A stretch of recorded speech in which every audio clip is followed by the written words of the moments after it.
ትላል ደግሞ ለዩቲዩበሮች አዲስ ርዕስ ደግሞ ሰጧቸው አክሊል ግዕዙን ሄደበት አይዲበር አይዘግራ አይዲበር እንደ ጉድ እኮ ነው ሰሚያውጡት ታይትሎቻቸው ከየት እንደሚመጡላቸው አክሊል የግዕዙን አመሰጠረው አክሊል እኔ ለግዕዝ ምገባ አይደለም አለ እሺ ብዙ በዚህ ዘይሆረ በምክረ ረሲያን ወዘ ይቆም ወስተፍኖት ሀጣን ወዘ ይነበረ ውስተ መንበረ መስተሳልቃን ኤኒዌይስ ወደ አማርኛችን እንመለስ በቅዱስ ሚካኤል ግን ይነን እኔ እኮ በጣም የሚገርመኝ ክርስቶስን ግዕዝ ተምሬያለሁ ለምሳሌ በጣም የሚገርመው ፓርቲ ማለት ነው ግን ፕራክቲስ አላደረግምና ቶሎ አላነበውም ምናምን በዛ ምክንያት ምንም በቃ ተውኝ እስቲ ተውኝ አለ እና እንደዛው እንኩኝ እንጂ ግዕዝ 1 2 ምናምን ግዕዝ 3 ተምሬያለሁ ግዕዝ 1 እና 2 ኤኒዌይስ እና የሆነ እንትን ማለት ነበረብኝ እስካሁን የቀተለ ቤት ላይ ቀርቼ ቀረው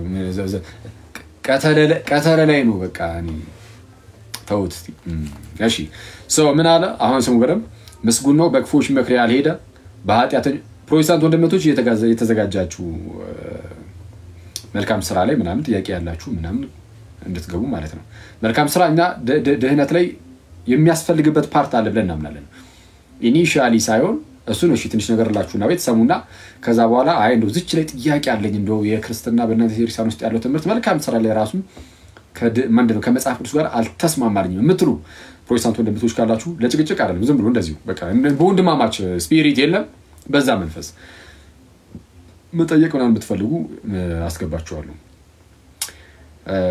ከዛ በፊት ግን ምን ይላል መስጉን ነው በክፎች ምክር ያልሄደ በኃጢአተኞች መንገድ ያልቆመ በዋዘኞች ወንበር ያልተቀመጠ ይላል ይሄ በጣም ትልቅ የእግዚአብሔር ቃል ነው እሺ መስጉን ነው በክፎች ምክር ያልሄደ ልክ መስጉን ነው በማን ምክር ያልሄደ በክፎች ምክር ያልሄደ በክፎች ምክር ያልሄደ ማለት ክፎች ምክር አላቸው ያ ምክራቸው ግን ምን አይነት ምክር ነው ሰዎችን ወደ ኃጢአት የሚመራ ክፎች ሁሉ ጊዜም ቢሆን ጋይስ ምክራቸው ኃጢአት ነው ክፋት ነው ክፉ ከሆነ ምክሩ ክፋት ነው በቃ አለቀ እሺ ክፉ ያስባለው ምግባሩ የክፋት ስለሆነ ነው ሶ መስጉን ነው በክፎች ምክር ያልሄደ ሲል የኃጢአት ነገርን ሰምቶ በእነሱ መንገድ ያልሄደ እንደው ያልተሳበ ማለት ነው የእነሱን መስማት ያልጀመረ ለምሳሌ እሺ በመልስታችሁ ምሳሌ እሺ ከዚህ በፊትም በምንፍቅናና በዝሙት በሁለቱ ሰጥቻችሁ ስለነበረ በሁለቱ እየሰጧችሁ ለምሳሌ ምንፍቅና ኃጢአት ነው እንደምታውቁት ገላትያ ምዕራፍ 5 ላይ ቁጥር 19 ቁጥር 20 ላይ ከተዘረዘሩት የሥጋ ስራዎች ውስጥ አንዱ ምንፍቅና ነው ምን ተዘርዝረው ነበር ያኔ ሟርት ጥል ክርክር አድመኝነት ዝሙት መዳራት ጣዖትን ማምለክ ከነዚህ ጋር አብሮ ምንፍቅና የሚል አለ ወይ መናፍቅነት የሥጋ ስራ ነው ሶ ምንድነው ባጭሩ መናፍቅነት የሥጋ ስራ ነው ኃጢአት ነውና አንድ መናፍቅ የሆነ ሰው ያው ቃሉን ዝም ብለን ተርሙን እንጠቀመውና ገሊ ሳንል ተላለ አንድ የሆነ መናፍቅ ማለት በቃ ከታውቀ የክርስቲያን ትምህርት የወጣ ትምህርትን የሚያስተምር የተለየ ከክርስቲያን እነሱ እንደዛ ነው ባይዚ መናፍቅ የሚባለው እንደዛ ነውና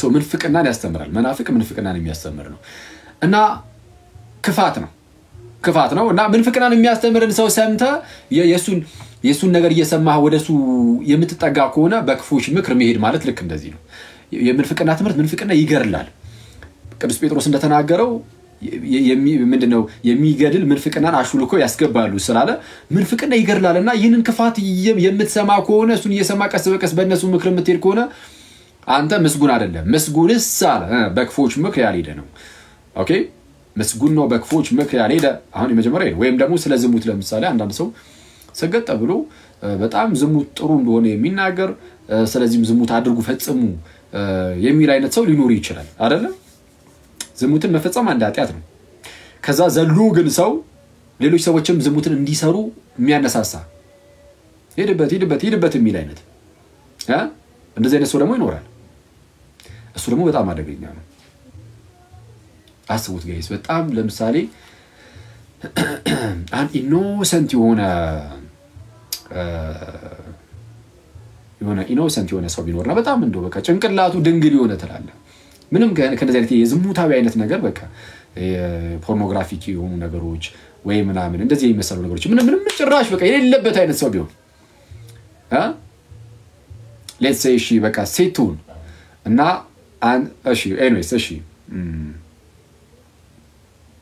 ምንም አይነት ሰው ይሁን እሺ ወንድም ይሁን ሴት ምንም ብቻ ማንኛውም ሰው ይሁን በሉትና ለእንደዚህ አይነት ሰዎች አሁን ለምሳሌ እንደዚህ አይነት ነገርን ማየት እንዲጀምሩ ብታስጀምራቸው ከዛ በፊት ምንም እንደዚህ አይነት ጭራሽ አይተው የማያውቁ ሰዎች ቢሆኑና አንተ ብታስጀምራቸው በጌታስ ይሄ በጣም አደገኛ ኃጢያት አንተ ያንን ማድረግ ኃጢያት ነው ግን ለራስ ከመያዝ አልፈ ለምሳሌ የሆኑ ሰዎችንም እንደዛ እንዲያዩ ብትገፋፋ እና ወደ እንደዚህ አይነት ነገር ቢመጡ አሁን ያ ሰው በክፉ ምክር ሄደ ማለት ነው ተሳበ አየው ምስጉን ነው በክፎች ምክር ያልሄደ ሲባል እንደዚህ አይነት ነገር ሲመጣ ነው የሚል እሱ ምስጉን ነው ግን በክፎች ምክር ከሄደ ግን የኃጢያቱን ስቴጁን ላሳያቸው በክፎች ምክር ሄደ ያ የተላከለ ሰው ያን ነገር ካየ በዛ ሰው ምክንያት ማለት ነው ከዛ በኋላ ላሳያችሁ ቀጠል አድርጎ በኃጢያተኞች መንገድ ያልቆመ ይላል ያንን ማየት ይጀምርና ከዛ በኃጢያተኞች መንገድ ያ እንግዲህ ለምሳሌ ያን ነገር ቢልክ ይሄኛው ሰው ደግሞ ይሄን ነገር አይና ማለት ነው እሱም በቃ ማየት ይጀምራል ስለዛ ልክ እንደሌሎቹ ክፉ ሰዎች ወይ ኃጢያተኞች እሱም ልክ እንደዛው ታተሩ የሚያይ ይሆናል ማለት ነው መጀመሪያ ይሳባል በክፎች ምክር መሄድ ጀመረ ማየት ጀመረ ከዛ በኋላ በዛ ኃጢያት መቆም ጀመረ ሁለተኛው ስቴጅ ነው በኃጢያተኞች መንገድም ያልቆመ ይላል ግን ይሄ ያው ቆመ ብለን ብናስበው ኃጢያቱ እንዴት ያደገ እንደሚል ማለት ነው መጀመሪያም የሚለው ምስጉን ነው በክፎች ምክር ያልሄደ ነው እኛ ግን ቢሄድ ብለን አስበን ነው ቢሄድ ማየት ይጀምራል አይደለ ከዛ በኋላ በዛ ላይ ቆመ በኃጢያተኞች መንገድ ቆመ ሚኒንግ በቃ እሱ ራሱ ዋና ተመልካቹ ነው ቁጭ አለ ዘን ቀጠል ያደርገና ደግሞ በዋዘኞችም ወንበር ያልተቀመጠ ይላል መጀመሪያ ይሄደ በክፎች ምክር ያልሄደ ነበር ያለው ስለዚህ በክፎች ምክር ሄደ ከዛ በኋላ በኃጢያተኞች መንገድ ላይ ቆመ ከዛን ጭራሽ እሱ በዋዘኞች ወንበር ተቀመጠ ሚኒንግ ተቀመጠ ማለት እሱ ደግሞ ሌሎቹን ያጠብዳል ማለት ነው ሌላ እንደዛ ይኖር እሱ በፊት በነበረበት በዛ በንጹህ ጭንቅላት በነበረበት በዛ ጊዜ በዛ ሁኔታ የነበሩ ሰዎችን ደግሞ ያሳደደ ደግሞ ለነሱ ደግሞ ያቀበላል ከዛ ለነሱም ደግሞ ያንን ክፉ ነገር ያዩና በዚህ በክፉ ምክር ይሄዳሉ ከዛ በኋላ ልክ በቃ ያን ኃጢያት ማድረግ ይጀምራሉ እነሱም ደግሞ በዋዘኞች ወንበር ይቀመጡና ደግሞ ሌላው ያጣት ሲሉ ይሄ ነው ቀስ በቀስ ነገር ግን ምን አለ መዝሙረኛው ዳዊት ምስጉን ነው አለ በክፎች ምክር ያልሄደ አሁን ፖርኖግራፊ ማየት ምናምን ነገር እሱ እንዳለው ነው ዝሙት እንዳጠቃላይ ማለት ነው እሺ ዝሙትንም ልክ እንደዛ ነው ሰው ዝሙትን ሰዎች እንዲያደርጉ ለምሳሌ አንዲት በጣም ወጣ ያለች ሴት ካለች ሌላ እንደዚህ አይነት ነገር ውስጥ የሌለች ሴት ካለች ማለት እንደዚህ አይነት ጭራሽ እንደዚህ ነገር አድርጋ ማታቅ ሴት ካለች እንድታደርግ የምትገፋፋት ከሆነ ችግር የለውም እኮ ፍትትበይ ምናምን ያለች በኃጢያት ፍትትበይ አይባልም እሺ በኃጢያት ፍትት አይባልምና እንደዛ ያለች የምታነሳሳት ከሆነ ዘነቺ የክፉ ምክር ይባላል በክፉዎች ምክር ሷ ሄዳ ዝሙትን የምትፈጽመው ከሆነ ቀስ በቀስ ከዛን አንዴ ብቻ አይደለም ከዛን ቋሚ ኃጢያት ይሆናል ከዛ በኋላ እሷ አሁን በኃጢያተኞች መንገድ ቆመች ማለት ነው ከዛ በኋላ ደግሞ በዋዘኞች ወንበር ደግሞ ትቀመጣለች ሚኒንግ እሷ ደግሞ ሌሎችን ደግሞ ዝሙት ፈጽሚ ማለት ጀመረ ወንዶችም ልክ እንደዚሁ ሴቶችን ወይ ምናምን ሌሎችን ስለዛ ምንድነው ምስጉን ነው በክፎች ምክር ያልሄደ በኃጢያተኞች መንገድ ያልቆመ በዋዘኞችም ወንበር ያልተቀመጠ ገና ከጀምሩ በክፎች ምክር ያልሄደ ከዛ በኃጢያተኞች መንገድ ያልቆመ ከዛ ደግሞ በዋዘኞች ወንበር ያልተቀመጠ ስለዚህ ሁሉ ጥንቃቄ ይፈልጋል ክርስቲያን ልክ እንደ ወታደር ነው አይደል አዎ ክርስቲያን እንደ ወታደር ነው አንዲት ፕሮቴስታንት ምን ብላ ጽፋልኝ ነበር ያው ሁላችንም ኃጢያተኞች ነን ምናምን ሰው ማለት የሆነ ምን የሚል ቪዲዮ ላይ ነው ኃጢያት በጣም በሚበዛበት ቦታ ላይ ሆነ እና አንተ ግን ያንን ኃጢያት አይ ነው አላደርግም ብትል ሌላው ሰው ሁሉ በዙሪያ ያሉት ሰዎች እያደረጉ ነው አንተ ግን አይ ነው አላደርግም ብትል ግን እንደዛ ስትል እንደ ፋራ ብትታይ ግን ፋራው እነሱ ናቸው እንጂ አንተ አራዳው አንተ ብለን እንደዛ ተናግረን ነበርና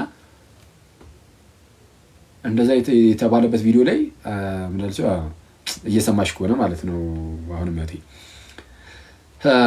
አይ እንዴት እንደዚህ ምን በቃ ሁላችንም ኃጢያተኞች ነን ምናምን ነገር አረ ኃጢያትን እንሰራለን ነው ይሄን እኮ ማንም ይካደ የለም ግን ኃጢአት መስራት የለብንም ይሄ የተሰጠን መብት ነው እንዴ ደካማነታችን በዚህ መብታችን አይደለም በፍጹም እግዚአብሔር ከኛ የሚጠብቀው በነገራችን ላይ በጣም ንጹህ ሆነን ያለ ምንም ኃጢአት እንድንኖር ነው የሚፈልገው እንደዛ ነው የሚፈልገው በነገራችን ላይ ድካም አለብን ማለት ፍቃድ ለራሳችን እንሰጣለን ማለት አይደለም በፍጹም ኃጢአተኞች ነን ስለዚህ ነው ኃጢአት እናድርግ ነው በጌታ ስም እንደዚህ እንዲህ የሚባል ነገር እንደዛማ ካልን ለታጸጋው ምን ይሰራልናል የተቀበልነው የእግዚአብሔር ጸጋ እኮ እንዲሁ አይደለም የሚመጣው አይደል ጸጋው የእግዚአብሔርን ጸጋ ተቀብለናል ይሄም ጸጋ ደግሞ እኮ ነው ያለን አይደል ባቲቶ ላይ በጣም የተወደደ ቃል እኮ አለ ሰዎችን ሁሉ የሚያድን የእግዚአብሔር ጸጋ ተገልጧል ይሄም ጸጋ ኃጢአተኝነትና ዓለማዊ ምኞትን ክደን እኮ ይላል የተባረከውን ተስፋችን እርሱም የታላቁ አምላካችንና የመድኃኒታችን የኢየሱስ ክርስቶስን ክብር መገለጥ እየተጠበቅን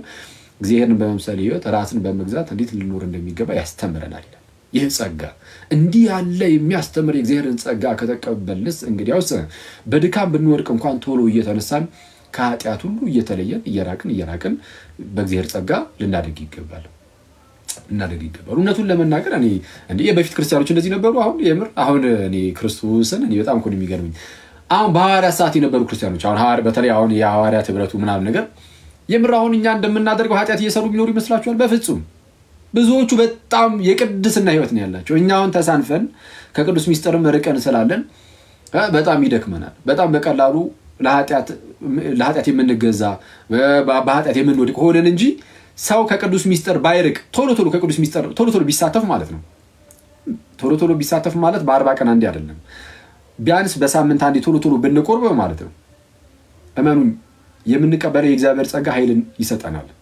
ኃይልን ስለሚሰጠን ቢያንስ አሁን ላይ የሚያስቸግረን ኃጢአት አናደርገውም አንዳንድ ሰው ይሄኛው ኃጢአት እንደው ይከብደኛል ከቅዱስ ሚስጥር መካፈል ፈልጋለሁ ይለና አንዳንድ ሰው ማለት ነው እና የምርም ለቅዱስ ሚስጥር ጥሩ ፍላጎት ያለው ሰው ማለት ነው እንደዛ ይኖራል በነገራችን ላይና ግን ዶቺ ነገር እንደዚህ አይነት ኃጢአት አለብኝ እንደው ያንን የጌታን ስጋና ደም ማቃለል እንዳይሆንብኝ የሚል ሰው ሊኖር ይችላል ጥሩ ነው ማለት እኔ አሁን ለጌታ ስጋና ደም እንደዚህ አይነት ክብር መስጠታቸው ሰዎች በጣም ነው ደስ ያሰኛል ግን ትክክለኛ መንገድ ግን አይደለም ይሄኛው ትክክለኛ መንገድ አይደለም ለጌታ ያላችሁን ክብር ያንን ራሱን ክብር ይዘን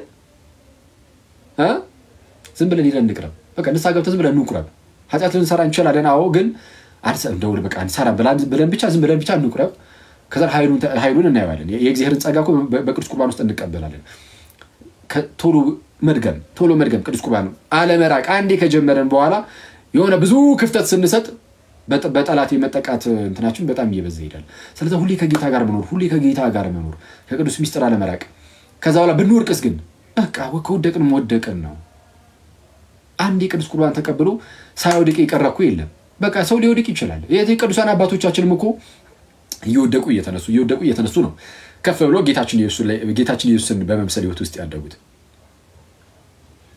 አረ ቆይ ይሄን ነገር ሳልረሳው ቪዲዮ ያላችሁ ሰዎች እስቲ እንትን ትሉኛላችሁ ወይስ እኔ ጋር አለ ቆይ እስቲ መጨረሻችን ወይ እንደ ጳውሎስ ወይ እንደ ክርስቶስ ቢያንስ እንደ ጳውሎስ ከሆነልን ግን እንደ ክርስቶስ ወይ በመሃል ላይ ምናምን ነው የሚሆነው ምናምን ያለ ሰው ነበር ጭራሽ ከጳውሎስ እንደምብለጥ ወይስ ቪዲዮ ያላችሁ ሰዎች እስቲ ዮኒ ካለ እስቲ አዘጋጅልኝ ፕሊዝ ይልበታሉ ትንሽና ምንድነው ዋናው ትልቁ ቁም ነገር ግን ብንወድቅ እንነሳለን ነው ጻድቅ ስንት ጊዜ ይወድቃል ይላል ጻድቅ አንድ ጊዜ ነው 7 ጊዜ ማለት በጣም ብዙ ጊዜ ማለት ነው ብዙ ጊዜ ሊወድቅ ይችላል ጻድቅ 7 ጊዜ ይወድቃል ግን 7 ጊዜ ይነሳል በውድቀት ላይ እዛው ውድቀት እየጨመርክ መሄድ ነው አይደለም እሱ ክርስቲያናዊ አይደለም ስለዚህ ቀስ በቀስ አላያችን ላይ ያሉ የተለያዩ ጥሩ ያሉ ነገሮች ካሉ ትንሽ ነገር አይሆነች አንድ ነገር ስትቀንስ ጥሩ ነገር አንድ ነገር ትጨምራለህ መጥፎ ነገር አንድ ስትቀንስ ጥሩ ነገር አንድ እየጨመርክ እያደረግን ቀስ በቀስ እናደርጋለን አይደል አሁን እንደዛ ነው አሁን እንደ ክርስቲያን እኔ በስማው ከልጅነታችን ጀምሮ ያው አጋጣሚ ሆኖ አለፈን እንጂ ብዙ እድሜ ተላለ ልክ በስጋ እንደዚህ እንዳደግነው በመንፈስ ማድረግ ቢሆን አሁን የ20 ምናምን አመት ምናምን ቅዱሳን ነበር መሆን የነበረብን በዛ ደረጃ መሆን ነበረብን አይደል አሁንም ግን ራሳችን እንደጀማሪ ክርስቲያንም ቢሆን አይተን ማለት ነው እንደጀማሪ ክርስቲያንም ቢሆን አይተን እኔ አሁን ሊያሳስቡን የሚገቡት ምን አይነት ኃጢያት ናቸው እንደው በሐሳባችን የሚመጡ ምናምን አይደል እንደዛ አንዳንዴ ውስጣችን ላይ ፋይት የሚያደርጉ ነገሮች ይኖራሉ በጣም የሚዋጉን ምናምን አይደለ በአንድም በሌላ በተለያዩ ርዕሰ ጉዳዮች ላይ ማለት ነው በገንዘብ ሊሆን ይችላል በዝሙት ሊሆን ይችላል በተለያየ ነገር በሐሳብ ደረጃ የሚዋጉን ሊኖሩ ይችላሉ እነሱ ነው እንደምንም መዋጋት ከዛ በጣም ዘለን አልፈን ግን በዝሙቱ በምኑ አይጠበቅ ያው እኔ ከኛ አይጠበቅም በእንወደቅም ግን ቶሎ መነሳት እኔ ክርስቲያን አሁን አንድ ክርስቲያን በዝሙት ላይ ጻንንቼ ልኖር ካለ ዝምሎ ዘጻንቶ ይኖር ካለ በቃ ይሄ ገና እግዚአብሔርን አላገኘውም በስነ ስርዓት ይሄ ሰው ማለት ነው ዜርን አላገኘውም ኢነሴንስ ዳግም ተወልዶ ሊሆን ይችላል ምናምን ግን የተቀበለው ያጸጋ በጣም ተዳፍኗል ማለት ይቻላል አሁን በጣም በዝሙት ብቻ የሚቀጥል ሰው ካለ ማለት ነው በቃ ዝሙትን ዝም ብሎ እየሰራ እንተሚል ከሆነ እግዚአብሔር አንደበታችን ላይ ብቻ ይሁንና ልክ ልባችን ላይ ጥፍት ሲል ነብዩ እንደተናገረ ይላል በነብዩ ዜር እንደተናገረ የህዝብ ባንደበቱ ያመልከኛል ልቡ ግን ከኔ ራቀ ነው ያለው ማለት ነው ስለዚህ ከእግዚአብሔር በጣም እንርቃለን በልባችን እንደዛ መሆን የለበትም ስለዚህ እንደነዚህ ነገሮችን ጋታ አድርገን ራስን የመግዛት መንፈስም ስለተቀበልን እንደዛ ያደረግን ልንወርቅ ግን እንችላለን ባይ ዘ ዌይ ልንወርቅ እንችላለን ሰው ሊወድቅ ይችላል በዝሙት በምን ሊወድቅ ይችላል እሺ ሊወድቅ ይችላል ግን ወርቆ ግን መቅረት የለበትም ቶሎ በድግ እንዲ አራዊ በጣም ክርስቶስን እኔ ለሰው ራሱ ማለት ነው በጣም ሰዎች ወደ ክርስቶስ እንዲመጡ ምክንያት መሆን አለብን በህይወታችን በመናገራችን ብቻ አይደለም በመናገራችን ብቻ ሳይሆን ሰዎች ህይወታችንን አይተውት ክርስቶስን እንዲወዱት ማለት በእኛ ውስጥ ክርስቶስ እንዲታይ በማስተማር ብቻ ክርስቶስ አይታይም በማስተማር ብቻ ሳይሆን በህይወት ክርስቶስ ኢየሱስ ይታያል ስለዚህ ሁሌም ቢሆን በተቻለን አቅም ልናደርግ የሚገባው ነገር ምንድነው ስለ ክርስቶስ ኢየሱስ መናገር ማስተማር መስበክ ይኖርና ከዛ በኋላ ደግሞ ክርስቶስ በህይወታችን እንዲታይ የክርስቶስ ብርሃን በእኛ እንዲበራ ሁሌም በመንፈሳዊ ህይወታችን በደንብ መንፈሳዊ ህይወታችን ላይ መስራት ዛሬ ቀደም ቴሌግራም ላይ አጋርቼው ነበር እንደውም አንዲት እህት እንደዛ ያለች ነበርና ምንድነው ፕሮቴስታንት ናት ጴንጤ ነበረች ይሄ ነገር መናገር ችግር የለውም ቢያስባሉ አይደል ያው ስምሽን ስላልጠቀስኩ ጴንጤ ነበረች እና ግን ይሄ ቅዱሳት ሚስጥራት ላይ ይሄ ጥምቀቱ ቅዱስ ቁርአን ምናምን በቃ ግልጽ ነው መጽሐፍ ቅዱስ ላይ እንግዲህ ጴንጤ ሙሉ በቃ ይሄን ክዶ ከክርስቲያና ይወጣ አይነት ይሆነ ምንም ግልጽ ነው እሱ እና ጥምቀትና ቅዱስ ቁርአን በግልጽ ኢየሱስ ያስተማረውን ትምህርት ታሪካዊ ክርስቲያና የሚመሰክርለትን ጴንጤ ሙሉ በሙሉ ክዶታል ኢየሱስ ነው ይካደው በዚህ አቋም በነገራችን ላይ ከታላቅ ይቅርታ ጋር እና ልጅቷ በቃ ይሄ ነገር አሁን ተረዳሽ ማለት ነው እና ተረዳች ባለፈው ጴንጤ ማኑንበት ምክንያት ምናምን ብለን የገባን ቀን ታስተውሳላችሁ እነዚህ ሚስጥራት ምናምን ያነሳ ነበር ጥምቀት ቁርአን እና ምናለችን ልክ አሁን እንደዚህ ጴንጤ ማኑንበት ምክንያት እንዳልከው ሁሉ ደሞ ሉትራን ማኑንበት ምክንያት ብለህ ብትሰራለን ያው ሉትራኑ ጋር ጥምቀትና ቅዱስ ቁርባን ስላለ እኔ ለምሳሌ ከጴንጤ ወደዛ ይርኩኝ ነው እና እዚህ ድረስ ካመጣችሁን እስቲ ደግሞ መጨረሻችንን ማሳዩን አይነት ነገር ማለት እንደዛ ነገር አለችና አሁን ብዙ ሰው ወደ ሌላ ሰው እንደዚህ እዚሁ ያው ቲክቶክ ላይ ምናቃት ልጅ አንዲት አናገብሩ የምትባለው አህት አለቻ እሷ አይደለችም ባይዚሊን ያወራችኝ ግን እሷም አሁን ወደ ሉትራን እየሄደች ነው አንዴ ቆይ ቻርጅ ምሰካ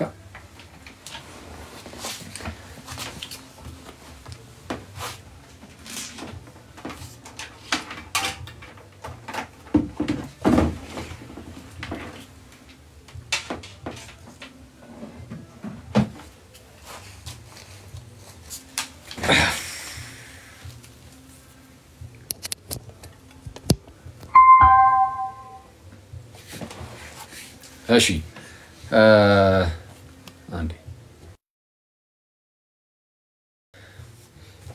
እና ብዙ ሰዎች ይሄ ሚስጥራት ላይ ያለውን ትምህርት በቃ እየሰሙ ምናምን ነገር ማለት ወዴት እየሄዱ ነው እያልኩኝ ይያላ አልልኩም እዛው ትራምፕ ጋር ይጃው ልከሰስ ጋይስ እሺ ወዴት ሄዱ ነው ወደ ሉትራኑ የሚር ነገር ይታያል ስለዚህ አሁን ሉትራኑ ላይም የተወሰነ ለመስራት እንሞክራለን ማለት ነው ለመስራት እንሞክራለን እና አሁን ያቺ ልጅም እንደዛ አለችኝና አሁን ልነግራችሁ የምፈልገው ነገር ምንድነው ኦኬ ከዛ በኋላ ኢንዌስ ቴሌግራም ላይ ወስጂያት ምናምን ነገር አወራን ትንሽ ሉትራን ማሉንበት ምክንያት ምንድነው በሚለው ላይቭ ግባለንና አስተምረን ነበር ያለችኝ ግን እሱን እንትን ስላላደረኩኝ በቃ ለጊዜው ለራሴ መልስልኝ አለችኝ መለስኩላት ኢንዌስ አንዳንድ ጥያቄዎች አያይዛ ጠይቀኝ ስለነበር ማለት ነው ስለ ቤተክርስቲያን ምናምን እና ነገርኳት ምናምን ነገር እና ኦርቶዶክስ የመሆን ፍላጎት አላት እሺ ሰው አንዴ እውነታውን መረዳት ከጀመረ መርማሪ አይነት ሰው ናት እንዳያልኩ እና ኦርቶዶክስ የመሆን ሐሳቡ አላት ፍላጎቱ አላት ምናምን አንድ ጓደኛዋም እንደዚሁ ፕሮቴስታንት የነበረ ማለት ነው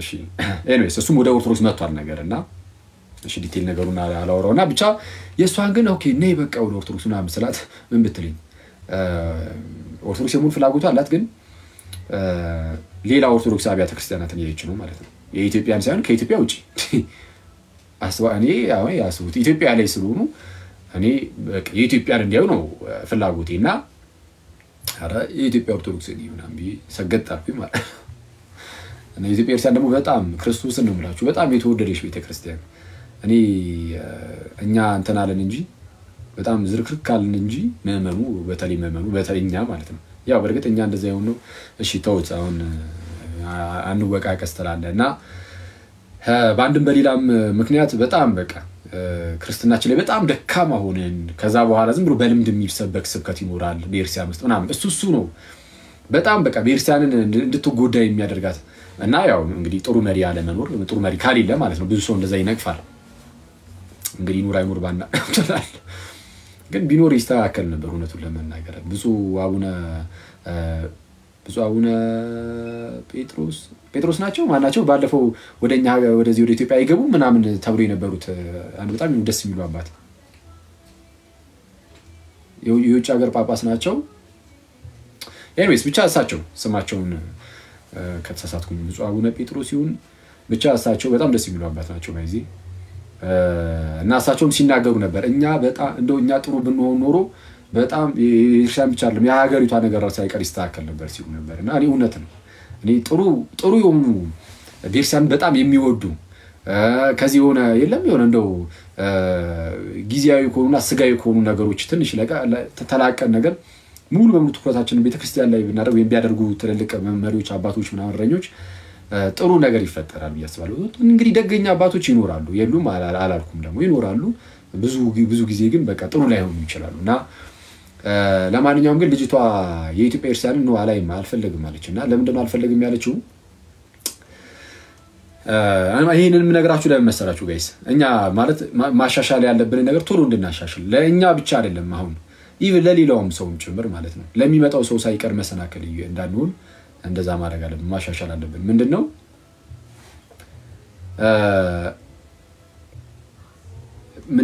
ፕሮቴስታንት ላይ ያለና ራሱ አለች ማለት ይሄ እንደው የሚሆነ ስህተት ይሁን እንዴ የሚልኮ ዳውት ይፈጠራል እንደዚህ አይነት ጥርጣሬዎች ሊመጡ ይችላሉ በውስጣችን አለች ከዛን ጥርጣሬዎች ሊመጡ ይችላሉና ከዛ በኋላ ግን ለምሳሌ የኦርቶዶክስ ክርስቲያን ምናምን ነገር ማየት ልክ ስንጀምር ፍለፍት ላይ የምታየው ሰዎችን ነው ምንም ይሄ ባይዚ ምንም ማድረግ አይቻልም ሰዎችን መጀመሪያ ማየት አይቀርም ምን ሰዎችን አሳያት ምናምን ያው በርግጥ እኔም ብያታል ሰዎችን አቲ ጌታችን ይብስኒ ከዛ ደግሞ እሱን በስረው ደግሞ ይኖሩ ቅዱሳን አባቶቻችን እናቶቻችን አሉ ፕሊስ እነሱን ምናምን ያልኳት ግን አለማየት ደግሞ አይቻልም ለዛ ነው ባይዚ ጌታችን ኢየሱስ ብርሃናችሁ በሰው ሁሉ ፊት ይብራ ያለው ለዛ ነው በቃ ሰዎች ሲያዩናል አይተውን እግዚአብሔርን ወይ ይሰርቡብናል ወይም ደግሞ እግዚአብሔርን አመስግነው ከኛ ጋር መጥተው ይቀላቀላሉ እና እግዚአብሔርን አሰዳቢ ቤተሰብ አሰዳቢ የሚባል ልጅ አለ አይደል ቤተሰብ አሰዳቢ ማለት ቤተሰብ አሳድጎ ሲያበቃ ቤተሰቦቹ እንዲሰደቡ የሚያደርግ እንደው አሳዳጊ የበደለው እየተባለ ቤተሰቦቹ ሳይቀር እንዲሰደቡ የሚያደርግ በጣም መረን ይወጣ ልጅ ሊኖር ይችላል በጣም አስቸጋሪ ልጅ እዚህ ውስጥ ካላችሁ ችግር የለውም ፍትት በሉ ያው ይሻሻላል እና ልክ እንደዚህ ከእግዚአብሔር ከአባታችን ከተወለድን በኋላ በመንፈሳዊ ማለት ነው ከተወለድን በኋላ እግዚአብሔር ፈጥሮን ዳግም በክርስቶስ ኢየሱስ ደግሞ ፈጥሮን ወልዶን ግን እግዚአብሔርን መልሰን የምናሰድብ ከሆነ በኃጢአታችን በስንፍና መኖራችን ይሄ በጣም አደገኛ ልክ ቤተሰብ አሰዳቢ እንደሚባለው እግዚአብሔር አሰዳቢ እንዳሉ በጣም መጠንቀቅ አለብን በጣም አደገኛ ቃል ነው አይደል አይ ነው በጣም አደገኛ ቃል ነው ግን እውነታው ግን እንደዛ ነው እግዚአብሔርን ልናሰደው እንችላለን ሰዎች እኛን አይተው ደግሞ የነሱ አምላክ ተብሎ እግዚአብሔርን ለእግዚአብሔር ሰዎች ጀርባቸው ሊሰጡ ይችላሉ አሊያም ደግሞ እኛን አይተው አይ እንደነዚህ ሰዎች እንዲመልካም ይሆኑት ማንም የሚያመልኩት አምላክ ማንም ቢሆን ነው ደግሞ ሊያስቡ ይችላሉ እና ብርሃናችን በሰው ሁሉ ፊት ይብራ ቆይ አንዲ በጌታኒ እሱን ክፍል አንዲ ላምበው በሰማይ ያለውን አባታችሁን እንዲያከብሩ ነው የሚለው ጌታችን ራሱ አይደል ማቴዎስ ወንጌል ምዕራፍ 5 ነው አንቀጽ ብዙን ቀጥሎ ቁጥር 16 ላይ እንዲላል መልካሙን ስራችሁን አይተው በሰማያት ያለውን አባታችሁን እንዲያከብሩ ብርሃናችሁ እንዲሁ በሰው ሁሉ ፊት ይብራ አሁን የጌታችን ትእዛዝ ነው መልካሙን ስራችሁን አይተው በሰማያት ያለውን አባታችሁን እንዲያከብሩ ብርሃናችሁ በሰው ፊት ይብራ ግን መልካም ስራ አሁን ታጣኛ ላይ አይደል በየጫት ቤቱ ያለው በየጭፈራ ቤቱ ያለው በየምናም ቤቱ ያለው የተለያየ ቤተ እምነት ያለ ሰው ሊኖር ይችላል ግን ኦርቶዶክሳውያንም ግን አለን በጣም ዘጭ አይደል በጣም ብዙ ይሄ በቃ እውነታ ነው እና ደግሞ ውርደትም ነው ለኛ አይደል ውርደት ነው ስለዚህ በተቻለን አቅም እንደምንም ብለን ጨከን ብለን ምን በቃ እንደዚህ አይነት ቦታ ምንውል ሰዎች ምናምን መውጣት ነው ያለብን ጋይስ አንድ ቀን እንተናለ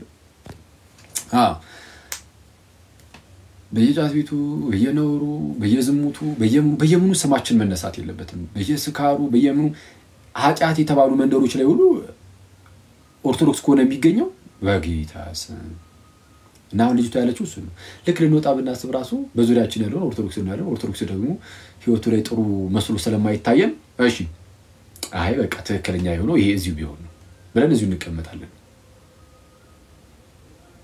አረበስማ ስለዚህ ሰዎች እንዳይድኑ ጭራሽ መሰናክል መሆንን ማለት ነው መሰናክል መሆንን እኔ አሁን እንደዚህ ምትሉ ፕሮቴስታንት ካላችሁ ልላችሁ የሚችለው አሁን በዚህ ሰዓት ላይ ሆኜ እኛን ህዝቡን ምናምን ማለት አልችልም ከባድ ነው ቀስ በቀስ ነው ያደግን እንሄድ የምንችለው በጣም ብዙ የተበለሻሸ ነገርም አለ በመመኑ ዘንድ በእኛ ዘንድ በጣም ብዙ የተበለሻሸ በጣም ልንሰራቸው የሚገቡ ነገሮች አሉ ጌታ በጣም እንደው ይርዳንና እንሰራባቸዋለን ሁሉም ሰው ተሰባስቦ ማለት ነው እኔ ይሰራበታል ሳይሆን ሁላችንም እንሰራበታለን እንዳለ በቃ ህዝቡ ከቅዱስ ቁርባን ይራቀ ምናምን በጣም ከየርሳን ይራቀ ዝም ብሎ የስም ብቻ ክርስቲያን ሆኖ የተቀመጠ ነው በጣም አብዛኛው ህዝብ የርሳኒቱን ትምህርትም አያውቅም ከዚህ በፊት እንዳልኳችሁ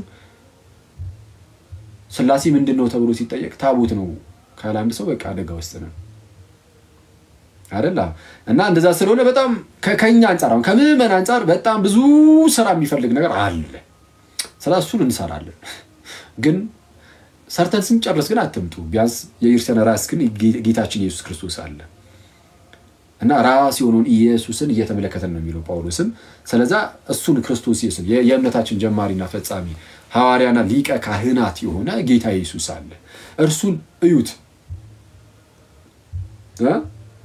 ኢየሱስን እዩት ነው ልንል የምንችለው ከዛ በኋላ ደግሞ የምር ቤርሳናችን ውስጥ እውነተኛ የጌታ ቤርሳን እንደሆነች እንድታውቁ ግን ክርስቶስ ኢየሱስን መስለው የኖሩ ቅዱሳን አባቶቻችን እናቶቻችን ስላሉ እነሱ ደግሞ ማየት አሁን ላይ እኛ ራሳችንም እንኳን ኦርቶዶክሳውያን አይታችኋል በጣም የቅዱሳንን ታሪክ ማወቅ ማየት ምናምን እኮ በጣም ነው የሚያስደስተን የቅዱሳን ታሪካውን በፊልም ደረጃ ምናምን እዚህ ጋር ከፍተን ስናይ ምናምን ሰብሰብ ብለን ስናይ የሆነ ደስ የሚል ስሜት አይሰማንም ለምንድነው እንፈልጋለን የሚታይ ነገር እኮ እንፈልጋለን እኛ የሆነ በህይወት ደግሞ የሚያስተምረን ሰው እንፈልጋለን ለዛ ነው እንደዛ ምን ሆነው ከውጭ ያሉ ሰው ደግሞ አስቡት በቃ እንደዛ ሊሉ ይችላሉ ግን እንዳልኳችሁ ጌታኒው ቅዱሳኑኒው እና ወደ ክርስቶስ ነው የምትመጡት ወደ ግለሰብ ወደ አንድ ሰው ሳይሆን ወደ አንድ ኃጢአተኛ ሰው ሳይሆን የምትመጡት ወደ ቅዱስ የእግዚአብሔር ልጅ ነው የምትመጡትና ክርስቶስ ኢየሱስን ይሁና እንደዛው ልንምንችለው ግን እኛ ግን በተቻለን አቅም ምን ላይ ፎከስ ማድረግ አለብን ህይወት ላይ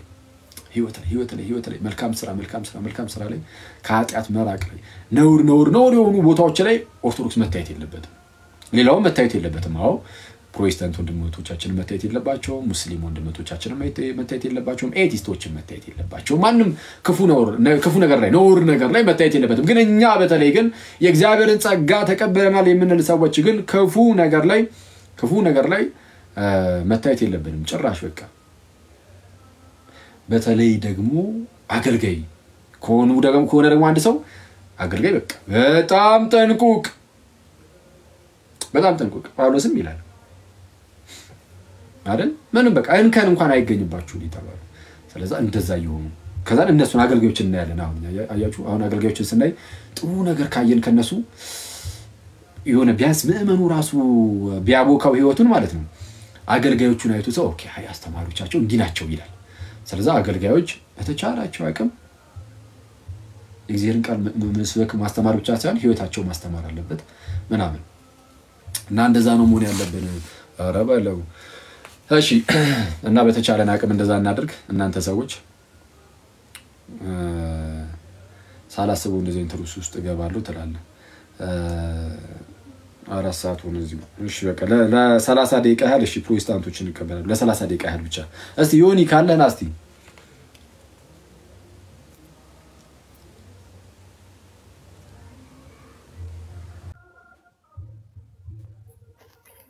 ፓፓ አይ ጀግና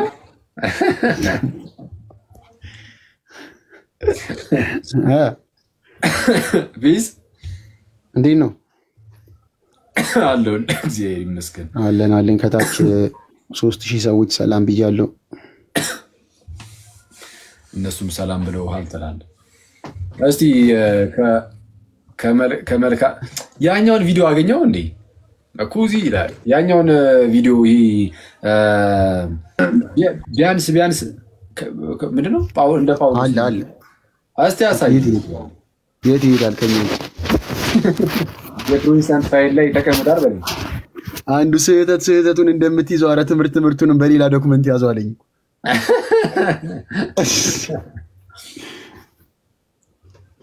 እሺ መኩና ናቱ የጀመው ሁለት ዲያቆናት በጣም ምንኮራባቸው ወንድሞቻችን ናቸው ባይዘው መኩና ናቱ በጣም የተወደዱ ወንድሞቻችን ናቸው ሁለቱም እሺ እንዴት ናችሁ እንኳን ደህና መጣችሁ እንዴት አለ ደህና ናችሁ ወይ ሰላም ክርስቶስ ይብዛላችሁ 3000 ሰዎች እዚህ ውስጥ ያላችሁ ናቱ ዮኒ ፓፓ ሰላም ብለናል አረ መኩራት አላለም እየባከታች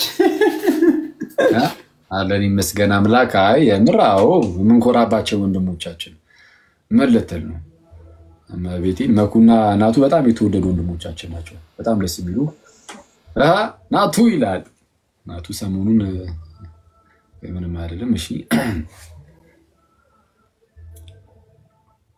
ባል ምን ልትል ነው እንዴት ናችሁ አሉል እንዴት ነህ ጎበዝ ከታች ነበር ቅድም ጀግናው ማላሶሩት እና ጀግናው እንዴት ናችሁ እንኳን አደረሳችሁ ሰላም ብያለሁ ጀግናው ቁማል ድል ስጡት አይ አለን ይመስገን አምላክ እሺ ጠያቂዎች ፕሊስ ግቡ እሺ ፕሮቴስታንት ወንድሞቼ ጥያቄ ካላችሁ መልካም ስራ ከደህነት ጋር እንዴት እንደሚገናኝ ምናን ማወቅ ከፈለጋችሁ ጠይቁን እሺ እሱን ቪዲዮ እስከዛ አሳየን እሺ ይሄ መሰለኝ ጻድቅ ፈራጅ ሆኖ እርሱ አይደል ያለው ጳውሎስ የክብርን አክሊል ይሰጠኛል አለና እንደ ይሰጠኝ ይሆን አይደለም ይሰጠኛል እርግጠኛ ነኝ አለ ለኔ ብቻ ግን አይደለም ብሎ እርሱ ተስፋ ለሚያደርጉ ሁሉ ነው ብሎ ክፍት አደረገው እኛን ሁሉ አስገባን ሰማይ መግባታችን ጥርጥር የለውም አክሊሉ ምን አይነት ነው የነ ጳውሎስ አይነት ነው በፍጹም ሌላ አይነት አታረጉትም ጌታ ይባረክ በጣም ጌታ ከረዳችሁ የኢየሱስ አይነት በጣም ህይወታችሁ ደክሞ ዝቅ ካላችሁ የጳውሎስ አይነት አድርጋችሁት መጨረስ አሜን በሁለቱ መሃል መኖር ከጳውሎስ በታች አወራኝ እሺ አንዴ ቆይ እዚህ ላይ እንትን እንበለው ሰማይ እንገባለን አለ እና ሰማይ ገብተን አንዴ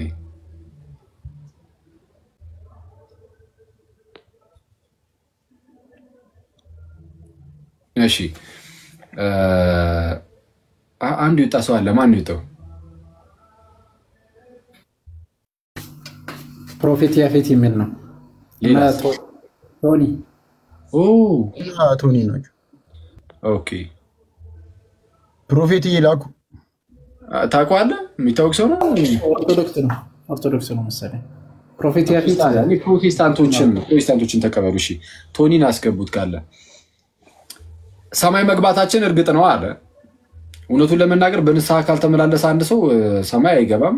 ሲቀጥል ደግሞ ፕሮቴስታንት ከሆነ ደግሞ በጣም ዳውትፉል ነው። በጣም ይሄ መግባቱ ነገር በጣም ማለት ለምን እንደዚህ ያልኩት በጣም ከታላቅ ይቅርታ ጋር በጌታ ቤተክርስቲያን ውስጥ የሉም። ጥምቀትን ክደዋል፣ ቁርባንም ክደዋል። በዚህ ሁኔታ ውስጥ ሆነው አሁን ይገባሉ ማለት ትንሽ የሚከብድ ይመስለኛል። ግን ምንም ሆነ ምን ግን የሚገቡ ቢሆኑ ራሱ እውነተኛ ክርስቲያኖች ቢሆኑ ራሱ ማለት ነው መጽሐፍ ቅዱስ የሚነግረን በንስሐ እስካልተመላለስክ ድረስ የእግዚአብሔር መንግስት አትወርስም። መጽሐፍ እንደሚናገረው በገላትያ መልእክት ምዕራፍ 6 ላይ ቅዱስ ጳውሎስ ቁጥር 7 ላይ እግዚአብሔር አይዘበትበትም ማለት ሰው የሚዘራውን ያንኑ ደግሞ ያጭዳልና በስጋ የሚዘራ ከስጋ መበስበስን ያጭዳል፣ በመንፈስ የሚዘራ ግን ከመንፈስ የዘላለም ሕይወትን ያጭዳል። ስለዚህ ባንዝልም በጊዜው እናጭዳለንና መልካም ስራን ከመስራት አንታክት ብሎ ይናገራል። ለመስራት አንታክት። ስለዚህ መልካም ስራን የማይሰራ ፍሬን የማያፈራ ኃጢአት ሲሰራ በንስሐ ሕይወት የማይመላለስ ከሆነ አንዴ ከዳነ በኋላ ግን ወደ እንደዚህ ሕይወቱን ደግሞ እንደዚህ ኤክሰርሳይዝ የማያደርግ ከሆነ አይድንም፣ ወደ እግዚአብሔር መንግስት አይገባም። እና መግባታችን እርግጥ ማለት በቃ ተረጋግጧል አለቀ ተፈጸመ ነው የሚባል ነገር አይደለም። ተስፋው እርግጥ ነው። ተስፋው እርግጥ ነው። እርግጠኛ የሆንበት ተስፋ ነው የክርስቶስ ተስፋ። ዝም ብሎ የሌለ ነገር ተስፋ አላስደረገንም። ግን ወደ ተስፋው ግን ለመግባት ወደ ምንድነው ያ ተስፋ እውን እንዲሆንልን ግን በእኛ ውስጥ ማድረግ ያለብን ነገር አለ። እሺ እሱ ይሁንና እንደው እርግጥ ነው ይባል። እርግጥም ሆኖ ደግሞ ኦኬ አክሊሉ ምን አይነት ነው የሚለው ነው የሚያሳስበን አሉና ምን እያሉ ነው? አክሊሉ የጳውሎስ አይነት ነው። ከዛና አዎ የጳውሎስ አይነት ነው። እንደው ካልቻልን የጳውሎስ አይነት ብንችል ግን የክርስቶስ አይነት ምንድነው? የክርስቶስ አይነት አክሊል በመጀመሪያ ደረጃ ነው። አሁን የክርስቶስ አክሊል አለ፣ የጳውሎስ አክሊል አለ። የክርስቶስ አክሊል ከፍ ያለ ነው። ከዛ በኋላ የክርስቶስ አክሊል ይኖራናል ወይም የጳውሎስ አሁን በጌታ ስም በአክሊል አሁን ጳውሎስን ልበልጠው ኧረ በስመ አብ። እኔ እኮ የአንዳንድ ሰው ደግሞ ሳናስበው እንዴት ምን አይነት ሁኔታ ውስጥ እንደምንገባ ግራ ነው የሚገባኝ። ክርስቶስን ጭራሽ ጳውሎስን ምን በልጠዋለን? ኧረ በጌታ ጳውሎስ ሌላ ታሪክ ውስጥ ያለ ሰው ነው። አራተኛ ሰማይ ድረስ የወጣው ያ ጳውሎስ በጣም የሚያስደንቅ ሰው ነው። እግዚአብሔር በጣም የተጠቀመበት እና ራሱን ለእግዚአብሔር በጣም አሳልፎ የሰጠ ራሱን ለእግዚአብሔር እጅጉን አሳልፎ የሰጠ እና አስቡት ርግ ብሎ አንድ ሰው ከጳውሎስ እኔ በቃ ምንም የለም ከተባለ ነው እንደ ጳውሎስ ካልሆነ ግን ከዛ በላይ አይነት ነገር እንደ ክርስቶስ እና በጣም አስቸጋሪ ነው። እኔ ይሄን ኬት እንዳገኙት አላውቅም። እኔ ክርስቶስን አሁን እንደዚህ ያለውን አገላለጽ ምናምን እንዲህ ኬት እንደሚያመጡት እኔ ያው ከመጽሐፍ ቅዱስ አይደለም ኦፍ ኮርስ እኔ መጽሐፍ ቅዱስ ብቻ ብለው እኔ የራሳቸው ሐሳብ ብቻ ሆነ የቀሩ ሰዎች ናቸው ፕሮቴስታንቶች አሁን ሳይሆንና በጣም አስቸጋሪ ነው። እሺ ድፍረቱ ሰማይ መግባታችን ጥርጥር የለውም። ምንድን ነው ያልከኝ? ድፍረቱና አነጋገሩ ያራ የሚገርም ነው። ጭራሽ ከጳውሎስ በላይ እንደ አይመጣውም እኮ ራሱ ጳውሎስ አይነት ነው፣ የነ ጳውሎስ አይነት ነው። በፍጹም ሌላ አይነት አታረጉትም። ጌታ ይባረክ። በጣም ጌታ ከረዳችሁ የኢየሱስ አይነት በጣም ህይወታችሁ ደክሞ ዝቅ ካላችሁ የጳውሎስ አይነት አድርጋችሁት መጨረስ። በሁለቱ መሃል መኖር ከጳውሎስ በታች አይወርድም መቼስ። እኔ እንደ ኢየሱስ አልቻልኩም ካለን እንደ ጳውሎስ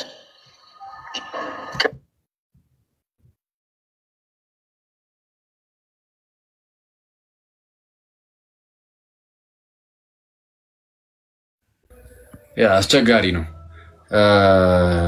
ኤኒዌይስ እስቲ ፕሮቴስታንት ወንድሞች ካሉን ይቡና። እሺ ቶኒና ክሪስቶፎረስ ሰላም በሉንና ሰማኬ ወይ ኮመንት ላይ እየጻፉልህ ነው ጳውሎስ ፈቃዱን እንዳይሆን።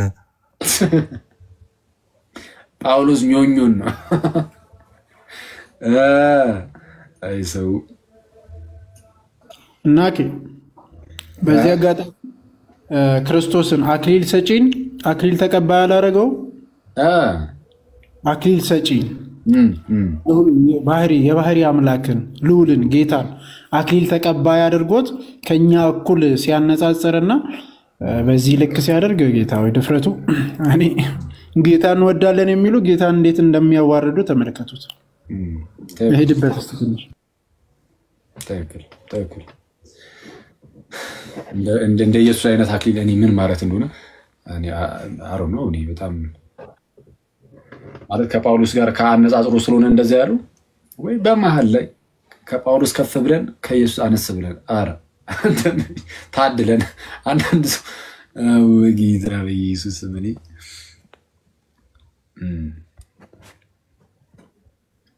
እሺ ሰላም ለእናንተ ይሁን። አኬ ይሰማል? ይሰማል። ክርስቶፎርስ ሰላም ላንተ ይሁን። እንዴት አለ ሳሚ?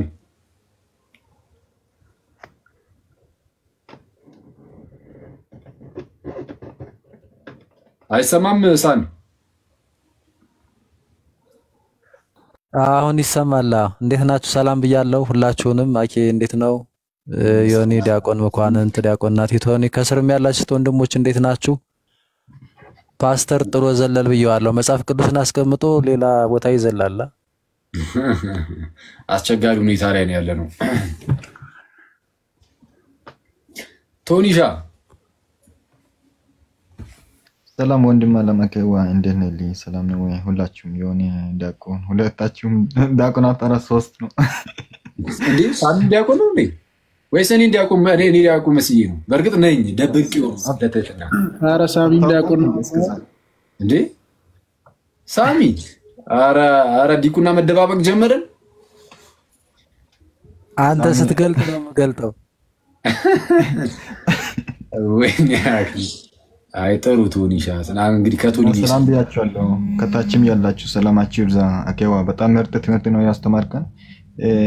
ባዮታችሁ እግዚአብሔርን ሲባኩ የሚለው በጣም እውነት ነውና ሰውን አለማያት አይችልም። እኛ አጠገባችን ያለውን ሰውን የምናየውና በጣም ፈተና ነው እሱ ነገር ማለት ነው። እኔ እግዚአብሔርን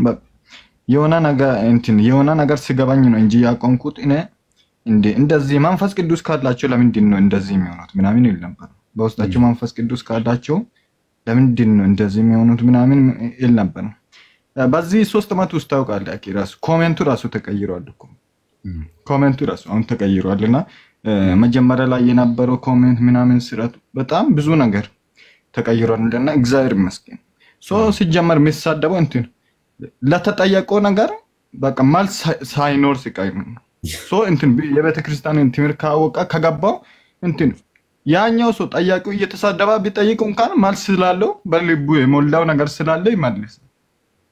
ግን ደካማ ከሆነ የቤተክርስቲያኒቷን ትምህርት ማያው ከሆነ መናፍቅ መጥቶ ሲጠይቅ ስድብ ነው የሚቀድመው። መመለስ አይችልም። በስድብ ነው ሊመልስ የሚችለው ማለት ነው። እስኪ ስለ ቅዱሳን አማላጅነት ንገረን ሲባል አይ ያማልዳሉ ብሎ ወደ ስድብ ይሄዳል እንጂ ጥቅስ አይጠቅስልም።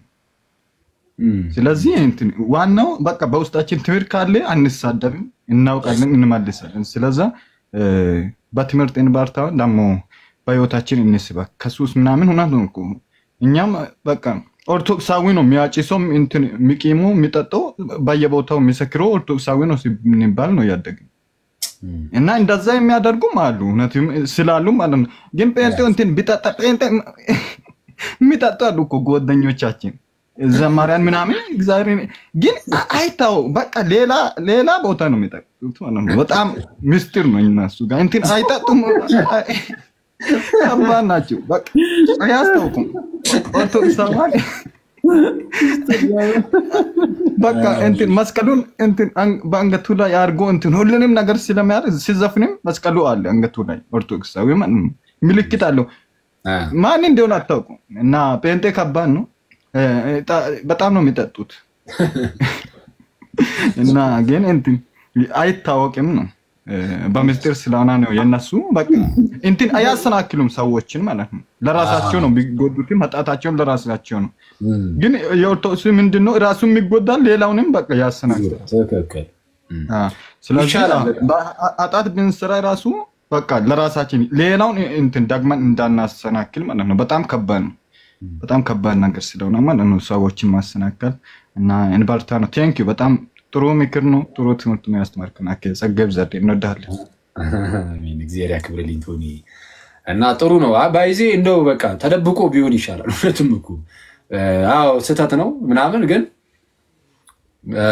ቢያንስ ሌላው ሰው ግን ማሰናከያ ላለመሆን አየ በቃ እንትን ይላሉ ለመጠንቀቅ ይሞክራሉ። ጥሩ ነው እውነቱን ለመናገር እንደሱ ይሻላል። አንደኛው ግን ያው ከመጠጡ እነሱም አልጎደሉም እና እኛ ግን በጣም እኔ ክርስቶስን በጣም እንደዚህ አይነት ነገር ውስጥ ያለን ምናምን ክርስቲያን ወንድሞች ምናምን ቀስ በቀስ ብለ መውጣት መሞከር ይሄ ነውር እንደሆነ መጀመሪያ ወይ ትልቁ ነገር ምን መሰላችሁ ከዚህ ነገር ለመውጣት መጀመሪያ ነውር እንደሆነ ማወቅ ይሄንን ነውር ኃጢአት እንደሆነ የተለያዩ እንደዚህ አይነት ነገሮች ማለት ነው።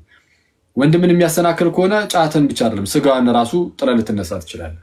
ኦኬ ስጋ መብላትም ወንድምን የሚያሰናክለው ከሆነ የምራክ ልትተዋለህ እንዳትልኝ እንጂ ዮኒ እና ጳውሎስ አላ ምንድነው አንተ አትቀበል ጳውሎስ አላው እኮ ወንድምን የሚያሰናክል ከሆነ አትብላ ለዘላለም አትብላ አለ።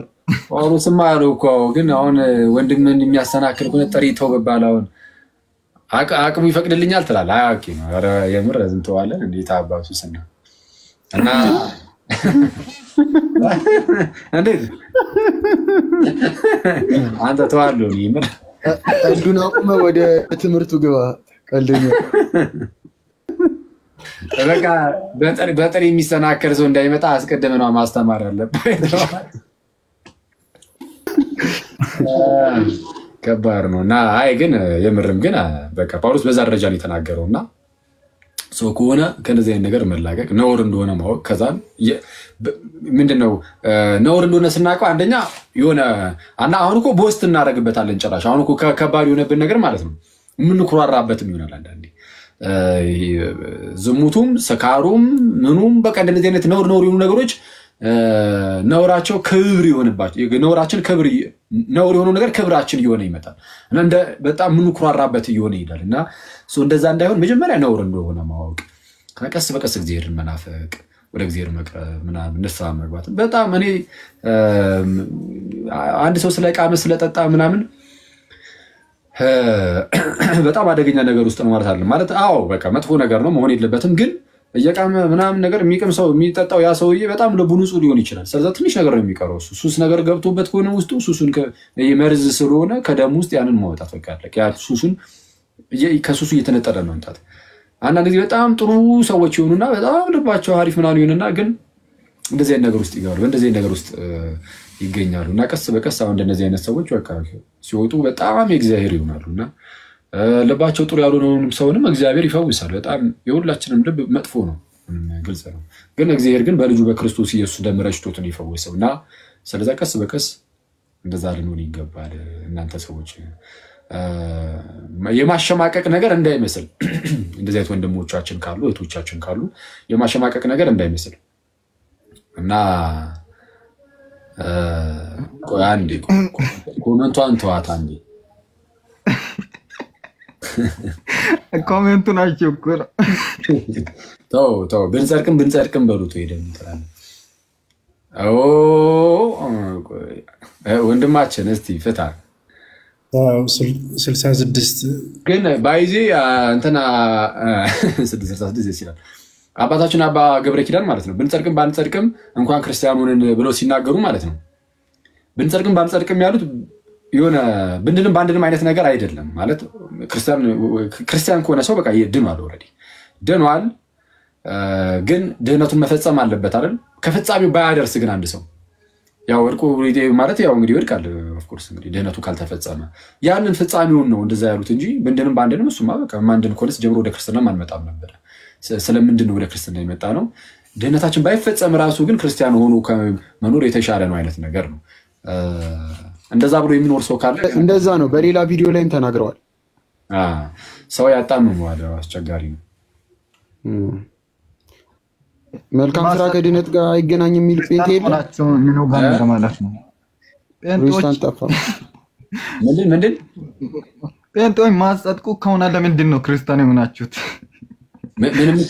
ምንም አትሉ ከሆነ አይ ባንጸድቅም ቢንጸድቅም የሚለውን ማጸድቁ ከሆነ ምኑ ጋር ነው ጥቅሙ ለማለት ነው እንደዛ ብሎ ጠየቁ ነው ኮሜንቶች ላይ እያየው ነበር ቀንም ትክክል አዎ እንዴ ጥያቄማ ይፈጥራል እኮ እንደዚሁ ስትለው ምናምን ጥያቄ ሊፈጥር ይችላል ምን ዘርግም ማንጸድቅም እንኳን ክርስቲያኑን እንዴ እኔ ታዲያ ምን ይሰራልኛል ክርስትና ማልጸድቅ ከሆነ ምን ለዝም ለምድራዊ ጥቅም ነው እንደ መጣው ሊል ይችላል። እንደሱ ጥሩ ነው፣ ትክክለኛ ጥያቄ ነው። ግን ነገሩን ግን መረዳት አለብን።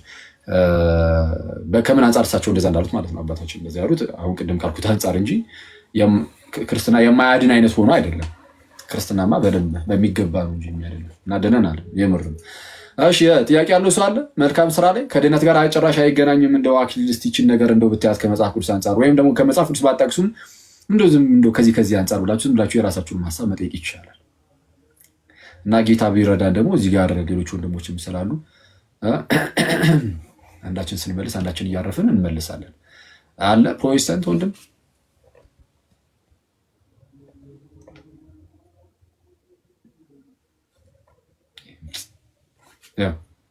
የማደርገውን አላቅም የሚለው መዝሙር እየዘመረ ነው የብራዘር ክፍል። ቆይስ በጣም ያኛው ነው ትዝ የሚለኝ በነገራችን ላይ የቱ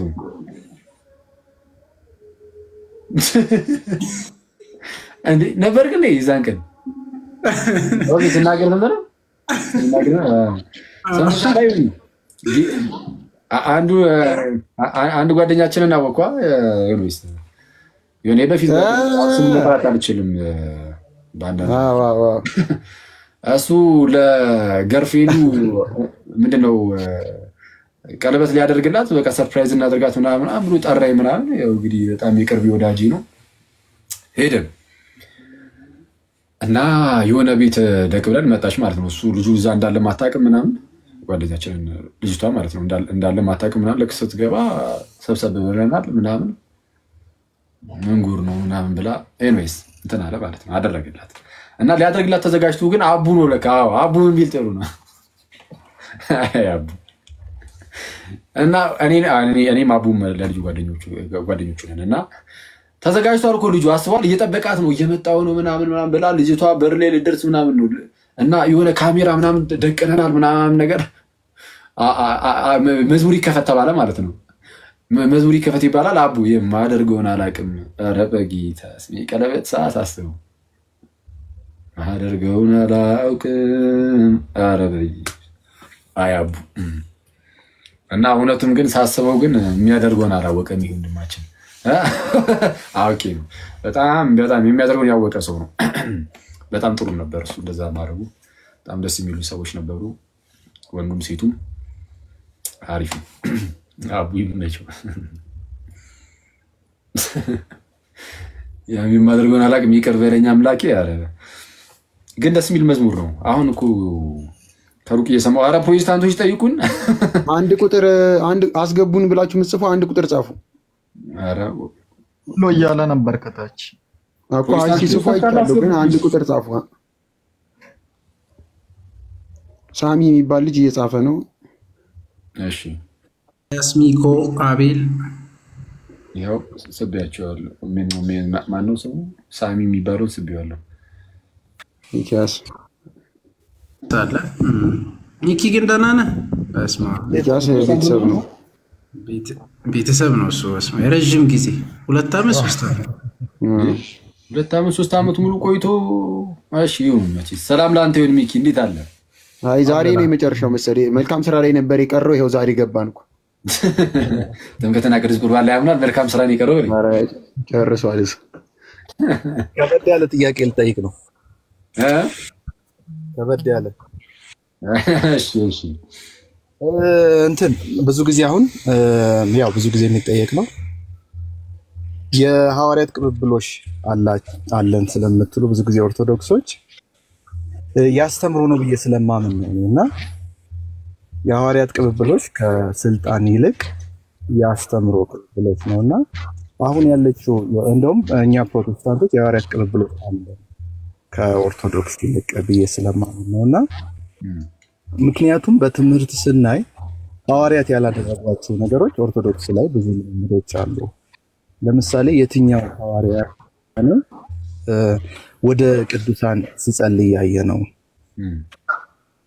የትኛው ሐዋርያ ነው ምናልባት ወደ ቅዱሳት ስዕላት ሲጸልይ ያየ ነው ወይም ሲሰግድ ያየ ነው? ወደ ቅዱሳት ስዕላት አንድ ሐዋርያ ወደ ቅዱሳት ሰላት እንደዚህ አይነት ልምምዶች ወደ ቅዱሳት ሰላት አንጸልይም። ግን ቀጥልሽ ጨርስና ብዙ ልምምዶች ለምሳሌ እንዳይሆንም ያው ስላነሳው ዝም ብዬ እሄድበታለሁ። እሺ ቀጥል። በርዕስ ነው እንዴ? ነበረ ግን ችግር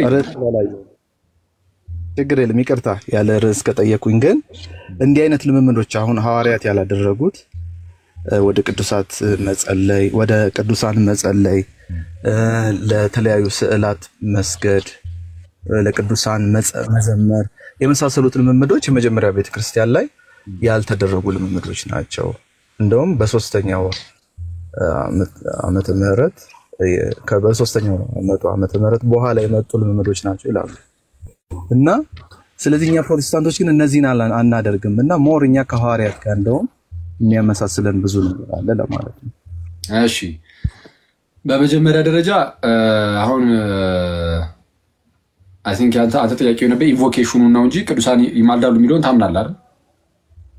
ቅዱሳንማ እርስ በርስ እንድንጸልይ አይደል? ኖ አይ በሰማይ ያሉ እነሱ ሊለምኑ ይችላሉ። እሱ ላይ ጥያቄ የለውም። እሺ በዚህ ህብረት ውስጥ ሆኖ አንድ ሰው ቅዱሳኑን አሁን ለምኑልን ብሎ መጠየቁ ማለት ነው። ለምኑልን ብሎ መጠየቁ ለምሳሌ እመቤታችን ሊሆን ይችላል ምናምን፣ እሱን አለማድረጋቸውን በምንድን ነው ያወቀው?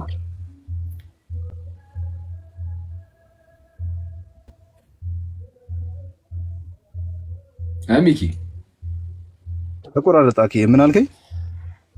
በዚህ በህብረት ውስጥ በኤርሲያን ህብረት እንግዲህ ይሄን ነገር የምናየው እኛ ቤተክርስቲያን በታች በምድር ላይ ሩጫ ላይ ያሉ ሰዎች፣ በላይ በሰማይ ደግሞ ሩጫቸውን ጨርሰው ያሉ ሰዎች የእነርሱ ህብረት ናት እና ሩጫቸውን የጨረሱ ሰዎችን ተጣርተው ለምኑልን ወደ ጌታ ብሎ አለማለታቸው፣ ጭራሽ እንደዚህ ብሎ አለማወቃቸውን በምንድን ነው የምታውቀው? እነሱ ሊሉ ይችላሉ ነው። እነማን ነው የምትልኝ? ከታች በሰማይ ያሉ መሬት ላይ ያሉ ሰው ሐዋርያት እንዳላሉ በምን ታውቃለህ? ወይም ደግሞ መሬት ላይ ያሉ አሁን ሐዋርያት ምናምን ያኔ አሁን አዲስ ኪዳን ገና እየጀመረ ስለሆነ እሺ፣ የትኛውም ክርስቲያን በእነሱ ዘመን የነበሩ ክርስቲያኖች እንደዚህ አለማለታቸውን በምንድን ነው ያወቀው? ለምሳሌ እስጢፋኖስ የመጀመሪያው ሰማዕት ነበረና ወደ እስጢፋኖስ የሚጸልዩበት የትኛውም አይነት ልምምድ ሐዋርያት ሰላም ላይ አታነብም። እስጢፋኖስ ከጌታ ደቀ መዛሙርት ወይም ከሰማዕታት የመጀመሪያው ነበረ። ሄዷልና እንጸልይ አሁን ጥሩ ነው። አሁን እስጢፋኖስን እንውሰድ። እንኳን እስጢፋኖስን አነሳው። እስጢፋኖስ ሰማዕት ነው እና እስጢፋኖስን ልምምድ አልነበረም። የኔ ነው የሱ ነው። እሱ ኔትወርክ ነው የሱ እየተቆራረጠ ነው። እያወራ ነው ግን ይቆራረጥበታል። ሚኪ አስተካክለው ኔትህን እየተሰማህ ከሆነ ማለት ነው። እሺ የሚሰማህ ከሆነ ምንድነው እስጢፋኖስን አለመጠየቃቸው ለምንልን አለማለታቸውን በምንድን ነው ያወቀው? ቀጥል። ይቅርታ ኔትወርክ። እሺ ችግር የለም።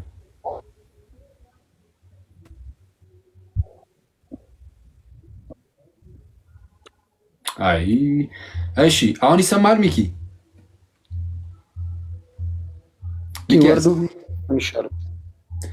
እሺ ወርደና እስከዛ ዝም ብዬ በቃ ጠቅላላ አድርጌ መልሱን ልመልስ። በቃ በመጀመሪያ ደረጃ ሐዋርያዊ ቅብብሎሽ ያለን ፕሮቴስታንቶች ነን። ካስተምህሩ አንጻር ላልከው ቅብብሎሹ የአስተምህሩ ጉዳይ ብቻ አይደለም። ምን አስተምህሩ ቅብብሎሽ ማለት እኮ ሐዋርያት የሚያስተምሩት ትምህርትና እንደኛ የምናስተምረው ትምህርት ይመሳሰላል። ስለዚህ ምክንያቱም የጳውሎስ መልእክት ላይ ሐዋርያት ላይ አንድም ቦታ ላይ ወደ እስጢፋኖስ ይሰማል። የሚሰማ ከሆነ አንዴ ወርደህ ተመለስ። መሀል ላይ እየገባብህ ነው። እሺ አንዴ ይህንን ልመልስና ከዛ እንትን ትላለህ ትቀጥላለህ ገብተህ። እሺ ሰው ቅብብሎሹ ለምሳሌ በስላሴ የማያምን አንድ ኦንሊ ጂሰስ መጥቶ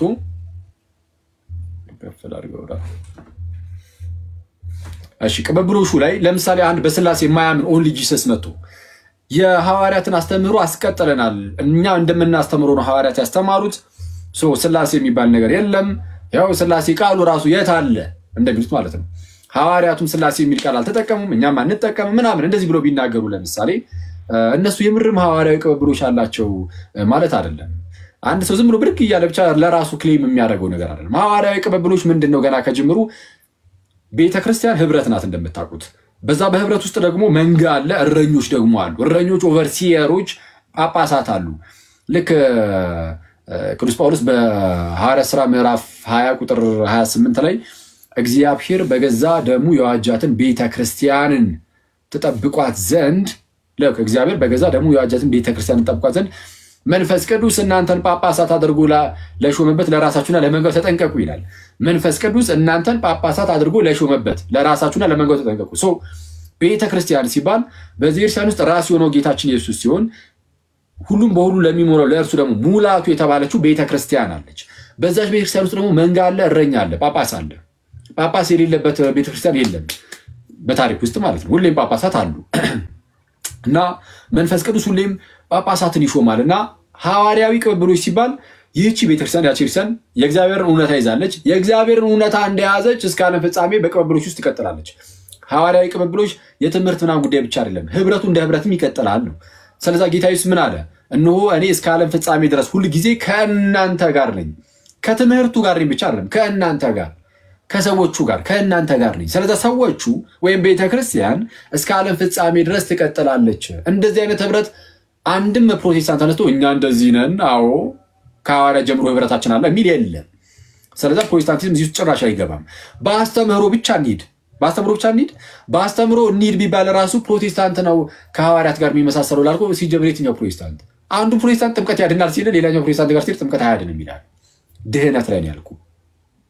ይሄ ምልጃ ምናምን ተወውና ዋናው ከሱ ሁሉ የሚበልጠው የድህነት ጉዳይ ነው እንደምታውቁትና ጥምቀት ያድናል ሲል አንዱ አንደኛው የሚመጣው ነው ጥምቀት አያድንም። ቅዱስ ቁርባን ለድህነት ነው፣ እውነተኛ የራሱ የጌታ ስጋና ደም ነው ብሎ ሲያስተምር አንደኛው የሚመጣና ነው በፍጹም ምሳሌ ብቻ ነው ይላል። አንዱ እንደው በቃ የትኛውም ሰው እንደው ክርስቶስ ኢየሱስ ለዓለም ሁሉ ሞቷል ብሎ ሲናገር አንዱ ይመጣና ነው ክርስቶስ ለዓለም ሁሉ አልሞተም፣ ለተመረጡት ነው የሞተው። አንዱ ይመጣና አይ በቃ ነፃ ፍቃድ አለን ሰው ለመዳን አምኖ ይድናል ሲል አንደኛው ደግሞ ይመጣና ነው የለም እግዚአብሔር አስቀድሞ ይወሰንና የተወሰኑ ሰዎችን ብቻ ራሱ እግዚአብሔር የወሰናቸውን ብቻ ነው የሚያድናቸው፣ ሌሎችን አያድናቸውም። እንግዲህ አሁን እያልኳቸው ያለሁት እንግዲህ በቋሚነት በፕሮቴስታንት ውስጥ ያሉት ብቻ ነው። የተወሰነ ገፋ እናድርገው ካልን ደግሞ በጣም ብዙ የምናወራቸው ነገሮች ይኖራሉ። እንዲህ ብትንትን ያለ ቤተ እምነትን ከሐዋርያት አስተምሮ የትኛውን የሚስማማው? እንዲህ ያለው ወይስ እንዲህ ያለው? እንዲህ ያለው ወይስ እንዲህ ያለው እያልን መጠየቅ እንችላለን። ሁሉም ግን ከሐዋርያት አስተምሮ ጋር ፉሊ ማች ማድረግ አይችሉም። ሙሉ በሙሉ በትክክል ከጌታ ቤተክርስቲያን ጋር አስቀድሞ ከነበረዎቹ ከሐዋርያት ጋር በቃ ሙሉ በሙሉ ትምህርቷ ልክክ የሚለው የኦርቶዶክስ ቤተክርስቲያን ብቻ ናት። በመጀመሪያ ደረጃ አሁን አንተ የጠቀስከው አስተምህሮ አይደለም። በሰላት ፊት መጸለይ የቅዱሳን ምልጃ አስተምህሮ ተብሎ የሚያዝ እኮ በዛ ደረጃ ማለት የሆነ ዶክትሪን ሳይሆን ወይም አስተምህሮ ሳይሆን ፕራክቲስ ናቸው። እነዚህ ፕራክቲሶች ግን በፕራክቲስ ደረጃ እንዲካልን ከሐዋርያት ጀምሮ መጥተዋል አልመጡም? መጥተዋል ብለን እናምናለን። እንዴት አወቅን? በቤተክርስቲያን ታሪክ ውስጥ ለምሳሌ በቅዱስ መስቀል ምልክት ማማተብ መጽሐፍ ቅዱስ ላይ ተጽፏል? አልተጻፈም። በቅዱስ መስቀል ምልክት መጽሐፍ ቅዱስ ላይ አልተጻፈም ማለት ከሐዋርያት ጀምሮ አልመጣም ማለት አይደለም። ባስልዮስ ዘቂሳርያ ለምሳሌ በእንተ መንፈስ ቅዱስ መጽሐፉ ላይ በቅዱስ መስቀል ምልክት ማማተብን ከየት ተማርን ይልና ከሐዋርያት ይላል። አንዳንዶቹን በቃል እንደዚሁ ተላልፈው መጡልን፣ አንዳንዶቹ ደግሞ በጽሁፍ ተቀበልን ይልና በቃል ከተላለፍናቸው ውስጥ ይሄ አንዱን ይላል። መጽሐፍ ቅዱስ ላይ የሆነ ነገር አልተጻፈም ማለት በቃ ያ ነገር የክርስትና በፍጹም መሆን አይችልም ማለት አይደለም። ከክርስትና ትምህርት ጋር እስካልተጣረሰ ድረስ ነሰሰርሊ በጽሁፍ ብቻ ይተላለፋል ያለው ማን ነው ይላል? መጽሐፍ ቅዱስ ላይ። መጽሐፍ ቅዱስ ራሱ እንደዚህ ይላል፣ በጽሁፍ ሁሉም ነገር ይተላለፋል ይላል አይልም። በተቃራኒው ግን ምን ይላል?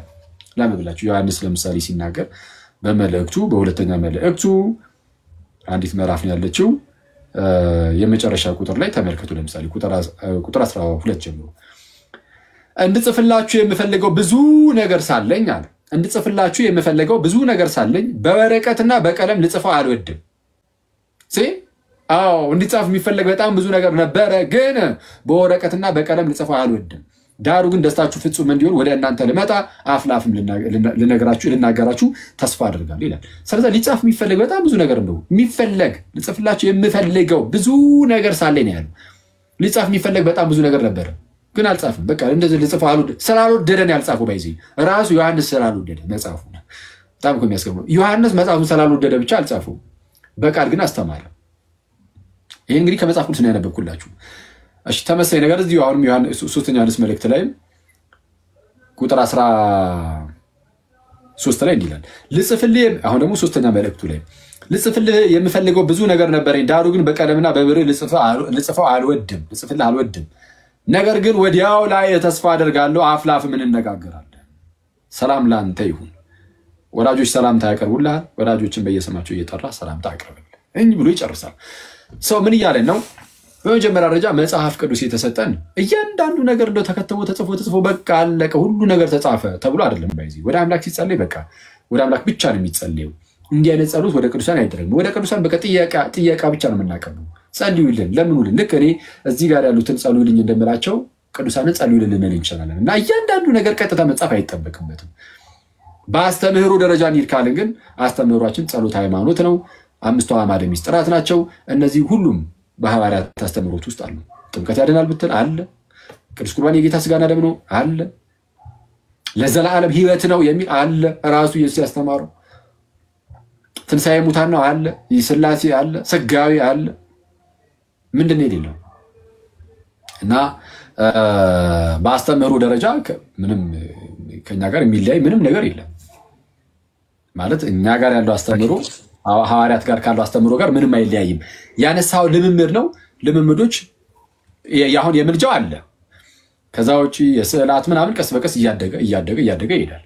ከቤተ ክርስቲያን አስተምህሮ ጋር በማይቃረን መልኩ ከተቃረነ አይቻልም። በጣም ብዙ አባቶቻችን ለምሳሌ ስዕላትን የተቃወሙ ነበር የሆነ ሰዓት ላይ ማለት ጤናማ የሆነ የስዕላት አጠቃቀምን ሳይሆን ልክ እነዚህ ከአሕዛብ መንደር የሚመጡ ክርስቲያኖች በአሕዛብ ዘንድ እንደሚያደርጉት ስዕላትን በጣም በመጥፎ መልኩ ለማድረግ ሲሞክሩ የተቃወሙ ሰዎች አሉ።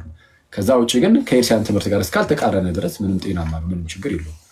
ባይሆን ግን አንተ አሁን ፕሮቴስታንት ያልከን የትኛውን ፕሮቴስታንት ነው? ጴንጤን ነው ወይስ ሉትራን ነው? ባፕቲስት? የትኛውን ነው? ቴንኪው ያው ባይጻፍም ሊኖር ይችላል ነው እንጂ እንዳልተጻፈ መጽሐፍ ላይ እንደሌለ ተማምነናል ማለት ነው። ቃል በቃል አልተጻፈልንም።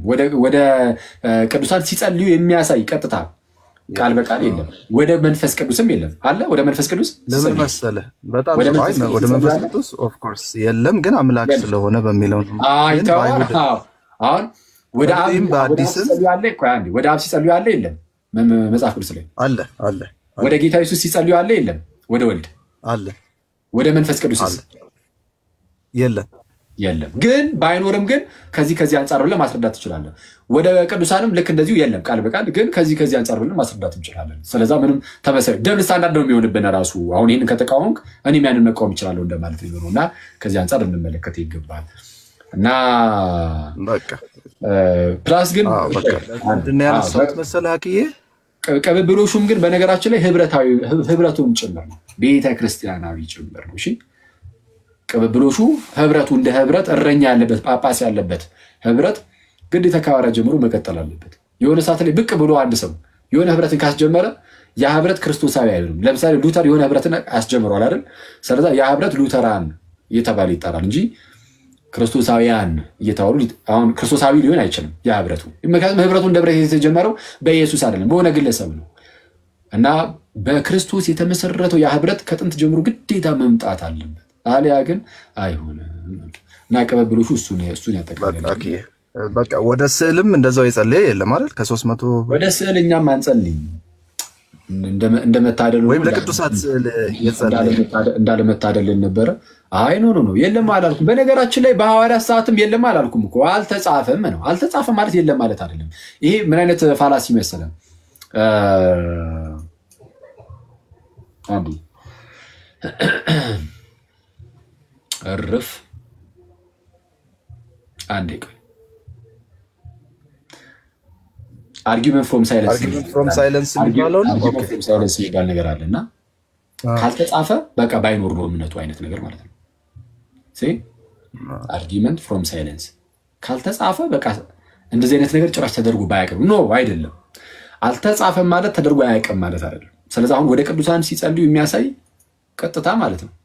እንደዚህ ነገር እኔ አይቼ አላውቅም ፐርሰናሊ ያለም አይመስለኝም። ወደ መንፈስ ቅዱስም የለም እንዳልኩ። ግን ወደ መንፈስ ቅዱስ የለም ማለት በጽሁፍ ደረጃ ግን አድርጎት አያውቁም ማለት ግን አይደለም። በህይወታቸው ሲኖሩ አድርጎት ሊያውቁ ይችላል ክርስቲያኖች፣ ያን የሚነበሩ ክርስቲያኖች ግን አልተጻፈም ነው። ወደ ቅዱሳንም አድርጎት ሊሆን ይችላል። ለምሳሌ ወደ ሰማዕቱ እስጢፋኖስ እንዳልከው አድርጎት ሊሆን ይችላል ግን አልተጻፈም። ስለዚህ ባልተጻፈ ነገር ላይ አይ በቃ አድርጎ አያውቁም ብሎ መደምደም አይቻልም።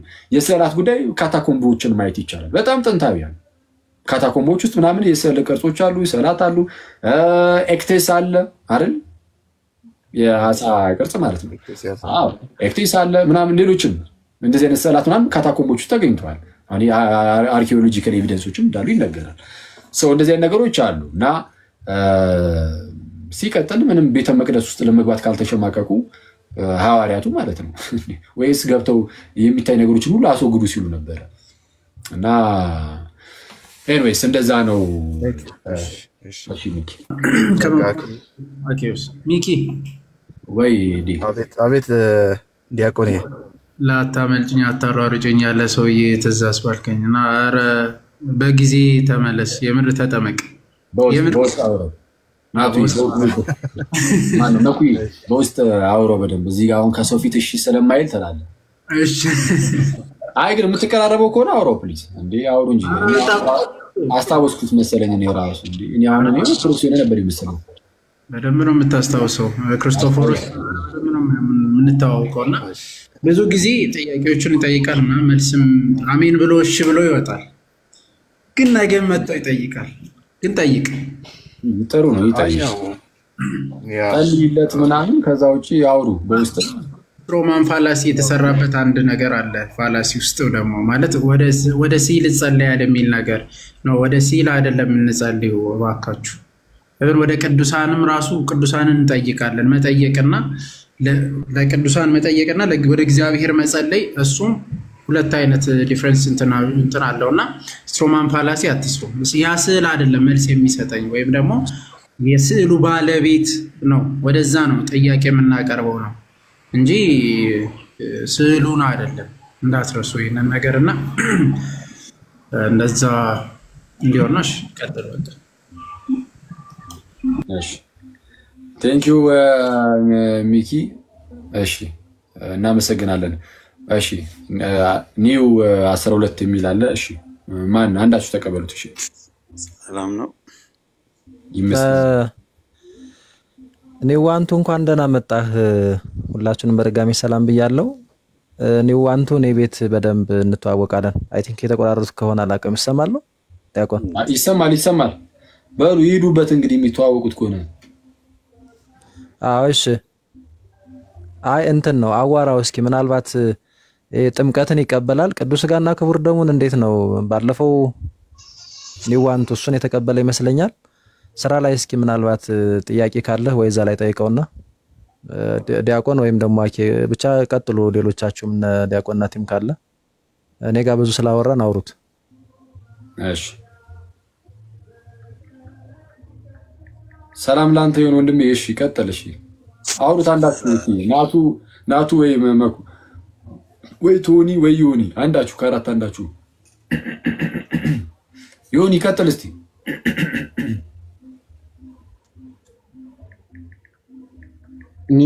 ኒው ዋንቱ ይሰማል? ይሰማል።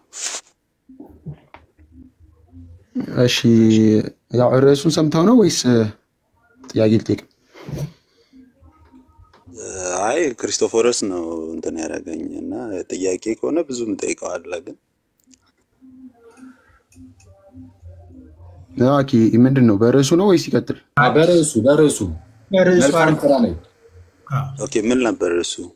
መልካም ስራ ላይ ቀጥል ዮኒ ቀጥል ንገረው። መልካም ስራ ከድህነት ጋር ፈጽሞ የሚገናኝ ነገር የለውም ብለን የምታምነው? ኦኬ ይሄ ያዕቆብ ላይ ያለው ማለት ነው። መልካም ስራ ላይ ማለት ነው ከድህነት አጠቃላይ። እኔ ግን እውነት ቱ ቢ ኦነስት ከፕሮቴስታንቶችም ጋር ተከራክሬያለሁ። ያዕቆብ ላይ ያለው ስራ የሚለው ነገር ሊገባኝ አይችልም ማለት ይከብደኛል። ማለት ሞር አዲስ ኪዳን ስለ እምነት ነው የሚያስተምረውና ስራ ብሎ የሚያነሳቸው ነገሮች እንደ ስራ ብዬ መቀበል ይከብደኛል። ማለት አሁን እዛ ጋር እምነትን ያቺ ሴት በእንትን ሸኘቻቸው ይላል። በእምነት ረዓብ የምትባለው ሴትና እንትን አብርሃም ወደ መሰዊያው ሲያቀርብ በስራ የጸደቀ አልነበረምን ይላልና የቱ ነው እምነቱ የቱ ነው ስራው የሚለው ነገር ኮንፊውዝ ያደርገኛልና ከአዲስ ኪዳን ወንጌል ጋር ስራን አያይዞ ቢመልስልኝ ያቄ ደስ ይለኛል። ምንድነው ስራ? ስራ ምንድነው ነው ጥያቄ? ቀጥል ዮኒ እሺ በል። እሺ ክርስቲያናዊ ህይወት ማለት ነው። እሺ ሂድ ዮኒ ቃለ ቀጥል። እሺ ያው መልካም ስራ ማለት ለምሳሌ በክርስትና ሰዎች አምነው ተጠምቀው ከዛ በኋላ ድህነትን ደግሞ መፈጸም ግዴታ ያስፈልጋል። ያ ድህነታቸውን የሚፈጽሙት ደግሞ ከጌታ ጋር አንድ በመሆን መልካም ስራን በመስራት ነው። ልክ የዮሐንስ ወንጌል ምዕራፍ 15 ቁጥር 1 ላይ እንዳለው ማለት ነው። ፍሬ ማፍራት አለባቸው።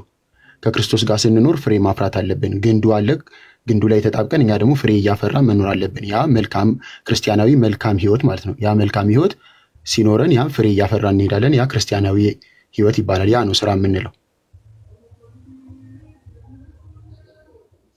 ባጭሩ ክርስቲያናዊ ህይወት ማለት ነው። ከኃጢአት ርቆ በጽድቅ መመላለስ ፈናው እንዲነገረኝ እኮ አይደለም ዲቴይል እንዲነገረኝ ነው የምፈልገው። በእንዲ ኦቨርኦል ሳይሆን ምንድነው ስራ? ሊስታው ምንድነው ስራ? ክርስቶስን መምሰል ከኃጢአት ርቆ ጌታችን ኢየሱስን እየመሰሉ መኖር በህይወት ክርስቶስን መምሰል።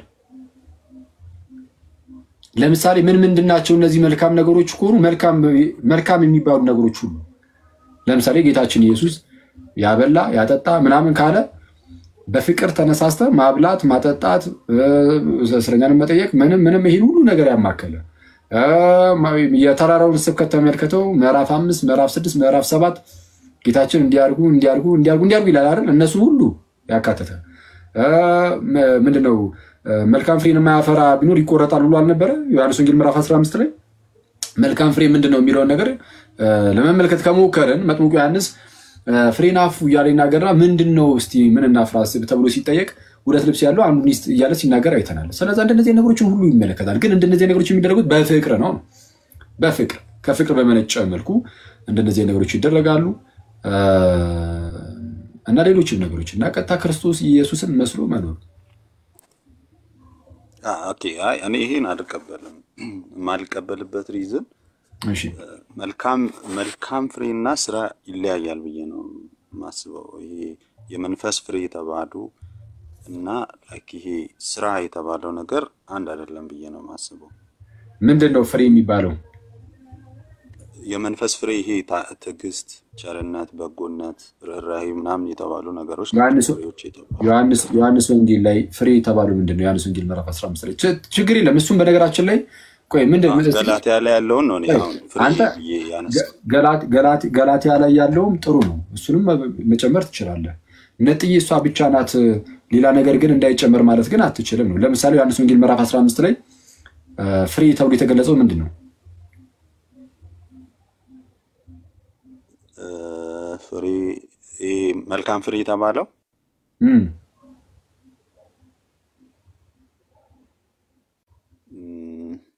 ያ ከእንትኑ ጋር መጣበቁን ሊያሳይ ይመስለኛል። ማለት ከግንዱ ጋር አንተ አሁን ከግንዱ ጋር ከተጣበቅ ከወይን እግዚአብሔር ወይን ከሆነ የወይን ግንድ ከሆነ እኔ ላፈራ የምችለው የወይን ፍሬ ነው ማለት ነው። which means ከእኔ ጋር ተመሳሳይ አይነት የሆነ ፍሬ ማለት ነው። which means like አሁን እግዚአብሔር ቸር ነው፣ በጎነት አለው፣ ርህራሄ አለው። እነዛን ፍሬዎች እንድናፈራ ነው። ከዛ ከግንዱ ውስጥ ያለውን ነገር ጥሩ ነው እንትን ሪፍሌክት እንድናደርግ። ያኛው ስራ ግን የተባለው ያ ስራ የተባለው ግን መስት ነው ያለው። በእምነት ብቻ ሳይሆን በስራ ነው መዳን የሚቻለው ይላል። እና ለነሱ እኮ ስለምን አይነት ስራ እንዳወራ ላሳየ። አሁን ቅድም እንዳልኩ አይነት ስራ እኮ ነው ላሳየ። እሱን ከፈለክ አሳያለሁ። ላሳየ ከላይ ከፍ ብለህ ብቻ ብታነበው ያዕቆብ ምዕራፍ 2 ከላይ ከፍ ብለህ ብታነበው ቅድም ካልኩ የተለየ ነገር የለውም። ላሳየ እሺ ወደ እሱ ላሳየህ መጀመሪያና ያችንን ጨርሼ ወደዚህ ደግሞ መጥቻ ነገር አሳያለሁ ፍሬ የሚለው ላይ ማለት ነው። ያዕቆብ 1:27 ያዕቆብ 1:27 ከላይ ጀምሮ እንትን ብል ኦኬ ከላይ ከምዕራፍ 1 መጨረሻ ላይ ማለት ነው። ምዕራፍ 1 ቁጥር 27 አካባቢ በግልጽ ነው የሚያስቀምጠው። እሺ ይቻላል፣ እሱንም ይቻላል። እኔ አክቹአሊ ምዕራፍ 2 ላይ ያለው ነው። እሺ እሱና መቤል ለለፍ መኩዚ ምዕራፍ 1 ቁጥር 27 ንጹህ የሆነ ነውርም የሌለበት አምልኮ በእግዚአብሔር አብ ዘንድ ነው። ወላጆች የሌላቸውን ልጆች ባልቴቶችንም በመከራቸው መጠየቅ በዓለም ከሚገኝ እድፍ ሰውነቱን መጠበቅ ነው ብሎ ይናገራል። ስለዚህ አሁን ይሄ መልካም ስራ ነው። እሺ ግን ቀጠል አድርገን ይሄውን ነው ሁለተኛው ምዕራፍ ላይ እሺ ወንድሞቼ ሆይ እምነት አለኝ የሚል ስራ ግን የሌለው ሰው ቢኖር ምን ይጠቅመዋል? እምነቱስ ሊያድነው ይችላልን? ወንድም ወይም እህት ራቁታቸውን ቢሆኑ የዕለት ምግብንም ቢያጡ ከእናንተ አንዱም በደህና ሂዱ እሳት ሙቁ ጠገቡም ቢላቸው ለሰውነት ግን የሚያስፈልጉትን ባትሰጧቸው ምን ይጠቅማቸዋል? አይታል እንደዚሁ ስራ የሌለው እምነት ቢኖር በራሱ የሞተ ነው። ነገር ግን አንድ ሰው አንተ እምነት አለ እኔም ስራ አለኝ፣ እምነትህን ከስራ ለይታ አሳየኝ፣ እኔም እምነቴን በስራ አሳያለሁ ይላል። እግዚአብሔር አንድ እንደሆነ አንተ ታምናለህ፣ መልካም ታደርጋለህ። አጋንንትም ደግሞ ያምናሉ ይንቀጠቀጡኛል። እግዚአብሔር አንድ እንደሆነ አንተ ታምናለህ፣ መልካም ታደርጋለህ። ድርጊት ነው። መልካም ታደርጋለህ። አጋንንት ደግሞ ያምናሉ ይንቀጠቀጡማል። አንተ ከንቱ ሰው እምነት ከስራ ተለይቶ የሞተ መሆኑን ልታውቅ ትወዳለህ? አባታችን አብርሃም ልጁ ይስሐቅን በመሰዊያው ባቀረበ ጊዜ በስራ ይጸደቅ አልነበረምን? ተግባር ምን አይቷል። መታዘዝ አድርግ የተባለውን በመታዘዙ ማለት ነው። በመታዘዙ እምነቱ ይታይልኛል። እዚህ ክፍል አሁን እምነቱ የትኛው ነው? እምነቱ የትኛው ነው ማለት ምን ማለት ነው? አሁን እኔ ያቄ ቶታሊ ያዕቆብ መልእክት በተለይ እምነትን ከስራ ጋር ያይዞ ተነሳው እንትን ማለት ውስጥ ያልተዋጠልኝም ማለት እውነቱን ባወራ አይሻልም ማለት እኔ መጽሐፍ ቅዱስ እንትን እኮስ አንተ ያልከኝ ያለው ግልጽ ለማድረግ ያህል አኬ ይቅርታና የያዕቆብ ነገር አልተዋጠልኝም ነው እያልክ ያለው አይደለ? ስፔሻሊ ከእምነት ከስራ ጋር የጻፈው ነገር ያነሳቸው ፖይንቶች አሉ። አሁን ይሄ ያነሳው ፖይንት ኖርማሊ እኮ ጳውሎስም አንስቶታል እኮ እምነትን ነው ብሪፍ አድርጎ ያሳየው። ገላትያ ላይ ነው መሰለኝ እምነትን ስለ መስዋዕት እንትን ብሎ እምነትን እንትን ብሏል። በእምነት ነው የጸደቀው፣ በእምነቱ ነው የተመሰከረለት ነው የሚለው። ይሄ ግን እዚህ ጋር ግን ያዕቆብ አምጥቶ ልክ መስዋዕት ላይ ሲያቀርበው የትኛው ነው ስራ የትኛው ነው እምነት? እዚህ ጋር አሁን እዚህ ክፍል ላይ የቱጋ ነው እምነቱ የቱጋ ነው ስራው? እሺ አዎ አንዴ ቆይ ትንሽ ነገር ልበል ማለት ነው። አሁን አንተ አሁን እንዳጠቃላይ ያዕቆብ መልእክት ራሱ ነው የተወሰነ እንትን ያለ እና የሚቃረን ነገር የለውም። አሁን ጳውሎስ እምነት ሲል አይተዋል አይደል? ትክክል ነው። ሮሜንም ስታነብ ገላትያንም በጣም እምነት ላይ ፎከስ አድርጎ አስተምሯል እና ይሄ ትክክልም ነው። ግን ምንድነው ሰው በእምነት ነው የሚጀምረው። ምንም ነገር ግልጽ ነው። ያለ እምነት ደስ ማሰኘት አይቻልም ይላል ዕብራውያን ምዕራፍ 11 ላይ እንደሚናገረው እና አንድ ሰው አምኖ ከተጠመቀ በኋላ ወደ እግዚአብሔር መንግስት ይመጣል፣ ወደ ኤርሰን ይጨመራል፣ የእግዚአብሔር ልጅ ይሆናል። የእግዚአብሔር ልጅ ከሆነ በዛ በእምነት ውስጥ ሆኖ ደግሞ በፍቅር ለእግዚአብሔር መታዘዝ ደግሞ ይጀምራል።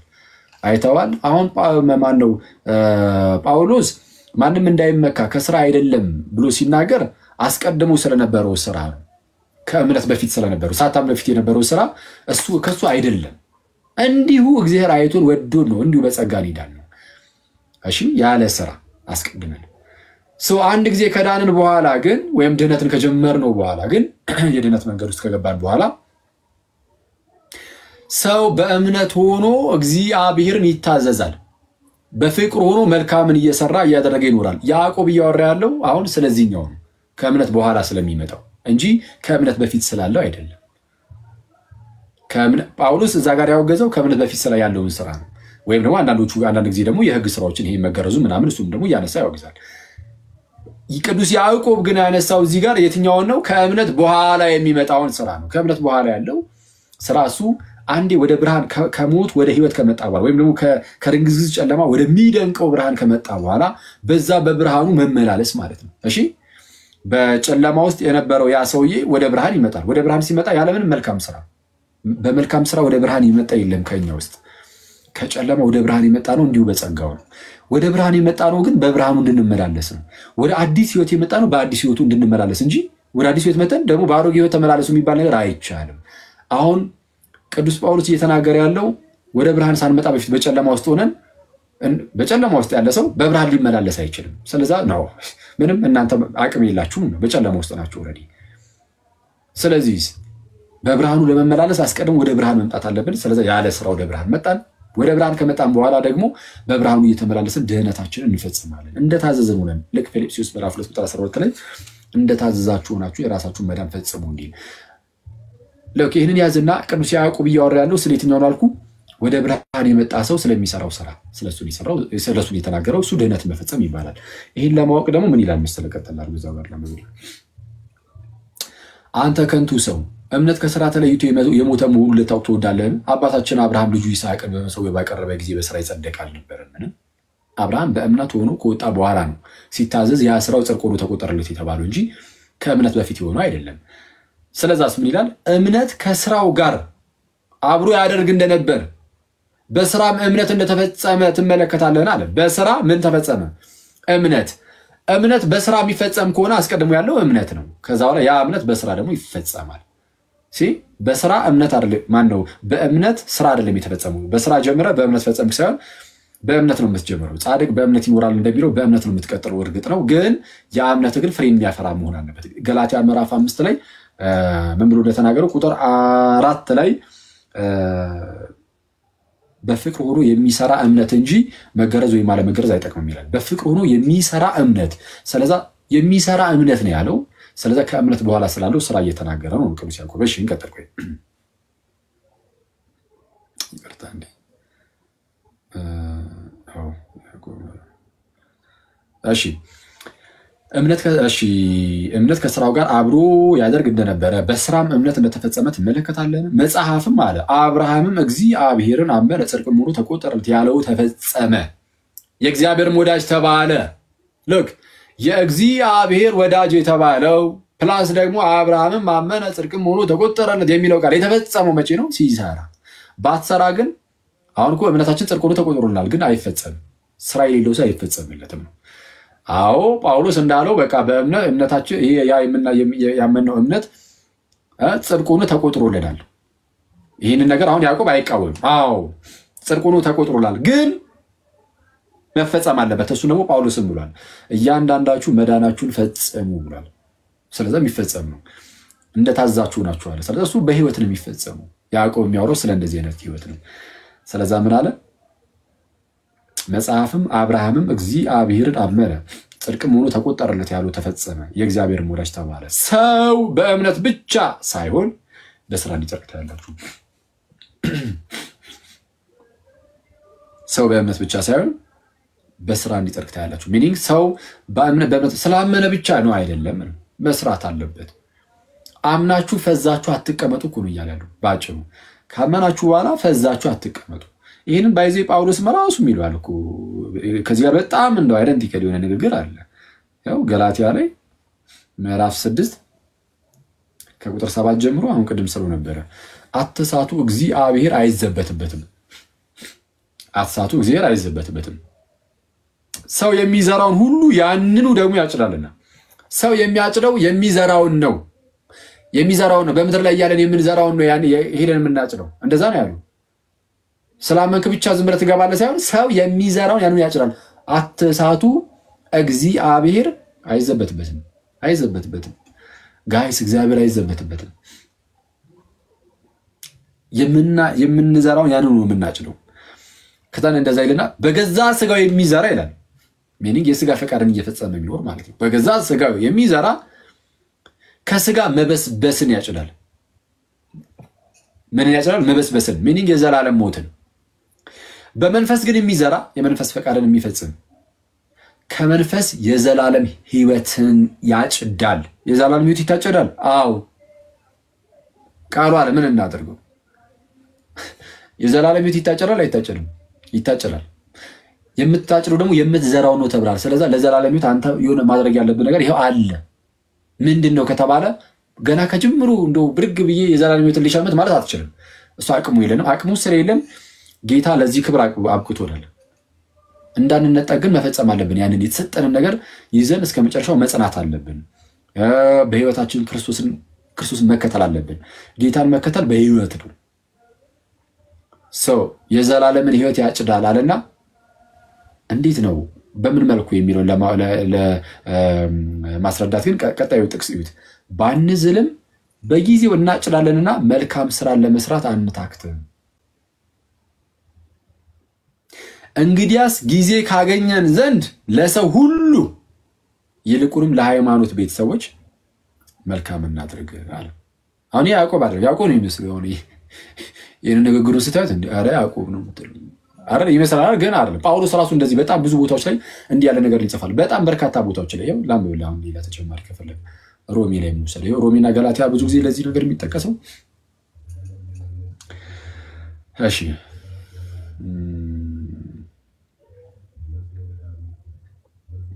ቁጥር 10 ላይ እንዲላል ከቁጥር 9 ጀምሮ ክፉን በሚያደርግ ሰው ነፍስ ሁሉ መከራና ጭንቀት ይሆንባታል፣ አስቀድሞ በአይሁዳዊ ደግሞም በግሪክ ሰው። ነገር ግን በጎ ስራ ለሚያደርጉ ሁሉ ምስጋናና ክብር ሰላምም ይሆንላቸዋል፣ አስቀድሞ ለአይሁዳዊ ደግሞም ለግሪክ ሰው። እግዚአብሔር ለሰው ፊት አያዳላም ይላል። ምንን ለሚያደርጉ? በጎ ስራ ለሚያደርጉ ምስጋናም ክብርም የሚሰጠው ለነዚህ ነው። ኦኬ። ካልሆነ ግን ክፉን በሚያደርገው ሰው ነፍስ ሁሉ መከራና ጭንቀት ነው የሚሆነው። መከራና ጭንቀት። ቁጥር 7 ላይ በተለይ እንዲህ ይላል። ቁጥር 6 ጀምሮ እርሱ ለእያንዳንዱ እንደ ስራው ያስረክበዋል ይልና ቁጥር 6 ላይ እርሱ ለእያንዳንዱ እንደ ስራው ያስረክበዋል ካለ በኋላ በበጎ ስራ በመጽናት ምስጋናንና ክብርን የማይጠፋን ህይወት ለሚፈልጉ የዘላለም ህይወት ይሰጣቸዋል። ለነማ? በበጎ ስራ በመጽናት ምስጋናና ክብርን የማይጠፋን ህይወት ለሚፈልጉ ለነርሱ የዘላለም ህይወት ይሰጣቸዋል። አሁን ያዕቆብ አይደለም ጳውሎስ ነው። ጳውሎስን ስላልተረዳ ነው ከያዕቆብ ጋር የሚጋጭብን ይመስለናል፣ ግን አይጋጭም። ያዕቆብ ጳውሎስ ሁሌም ሲናገር ጥንቁቅ ነው። ስለ ስራ ሲናገር ብታየው ሁሌም ከእምነት በኋላ ነው የሚያደርገው። ስለ እምነት ይናገራል፣ ስራን ያመጣል። ያዕቆብ ጋር ብትሄድ ስለ እምነት ተናግሯል፣ ስለ ስራ ያመጣል። ስለ ስራ ሲናገር እምነትን እያስቀደመ ነው። እዛው ጋር በስራ እምነት ተፈጸመ ይላል። ስለዛ ስራ መፈጸሚያ ከሆነ አስቀድሞ እምነት አለ። አብርሃምም አመነ ጽድቅ መሆኑ ተቆጠረለት የሚለው ቃል ያኔ ተፈጸመ አለ። ከዛ በኋላ ስለሆነ ማለት ነው ስራ የሚመጣው እና እንደዛ ነው። እንዲህ ብናየው ጥሩ ይመስለኛል። አሁን በእምነት ብቻ ሳይሆን በስራ እንዲጸድቅ ታያላችሁ ይላል። እኔ እንዲህ ውስጥ ስናየው እምነት በቂ አይደለም ማለት ነው ማሰብ እንችላለን። አሁን ለምሳሌ ሄኖክ እግዚአብሔርን ስላስደሰተው ነው አይደል አልተገኘም ይላል። እምነት ማለት በራሱ እምነት ማለት እኛ ባመንነው በክርስቶስ ትምህርት ውስጥ ሆነን የክርስቶስ ትምህርት ሆኖ ኖርማሊ እምነትን እኮ መልካም ፍሬ ማፍራት አንችልም በእምነት ውስጥ እስከሆነን ድረስ ማለት ነው። መልካም ፍሬ እናፈራለን፣ የእግዚአብሔርም ሕይወት ይታይብናል። ስራ ግን ከተባለ ያን ነገር ካላደረግኩ እንሽ ይደረጋለሁ ማለት ነው አይደል? ያንን ነገር ባለመስራቴና በመስራቴ ኢቫሉዌት ይደረጋለሁ ማለት ነው። እንደዛ ሲሆን ደግሞ የእግዚአብሔር ጸጋ ይቀርና እኔ ምንድነው ያበረከትኩት? የኔ አስተዋጽኦ ምንድን ነበር ወደሚለው ይሄዳል። ስለዚህ የኔ አስተዋጽኦ የለም ነው እንደረዳ። የኔ አስተዋጽኦ የለም በመዳን ህይወት ውስጥ የእግዚአብሔር ጸጋ ፕላስ እና እኔ የሚባል ነገር የለም አይደለም። ወንጌል የሚናገረው ወንጌል የተነሳ የምታደርጋቸው ነገሮች ይሉ። ለምሳሌ ማመን የማን ነው? ያንተ አይደለም? አታምንም?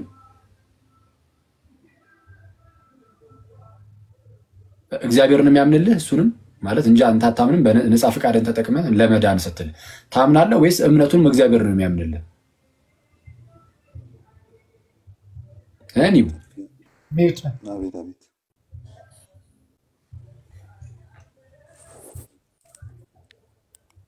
አይሰማም?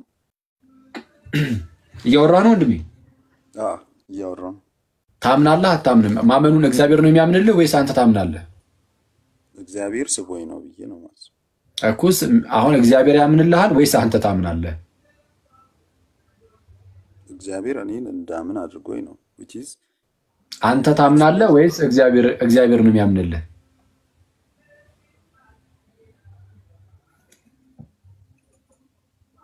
እንጃ ምን ብዬ ልመልስ፣ ግን ያው ኤክስፕሌን ማድረግ በሚከብድ ሁኔታ ሆኖ አይ ኖ የእግዚአብሔር እቅድ መጽሐፍ ምን አለ እኮ ነው። መጽሐፍስ ምን ይላል? እመን ትድናለህ።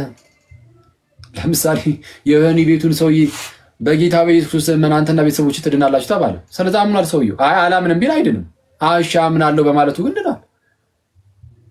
ጌታችን ኢየሱስ ምንድነው ያለው? በዮሐንስ ወንጌል ምዕራፍ 3 ቁጥር 16 ላይ በእርሱ የሚያምን ሁሉ የዘላለም ሕይወት እንዲኖረው እንጂ እንዳይጠፋ እግዚአብሔር አንድያ ልጁን ሲሰጥ ድረስ ዓለምን እንዲሁ ወዶታል።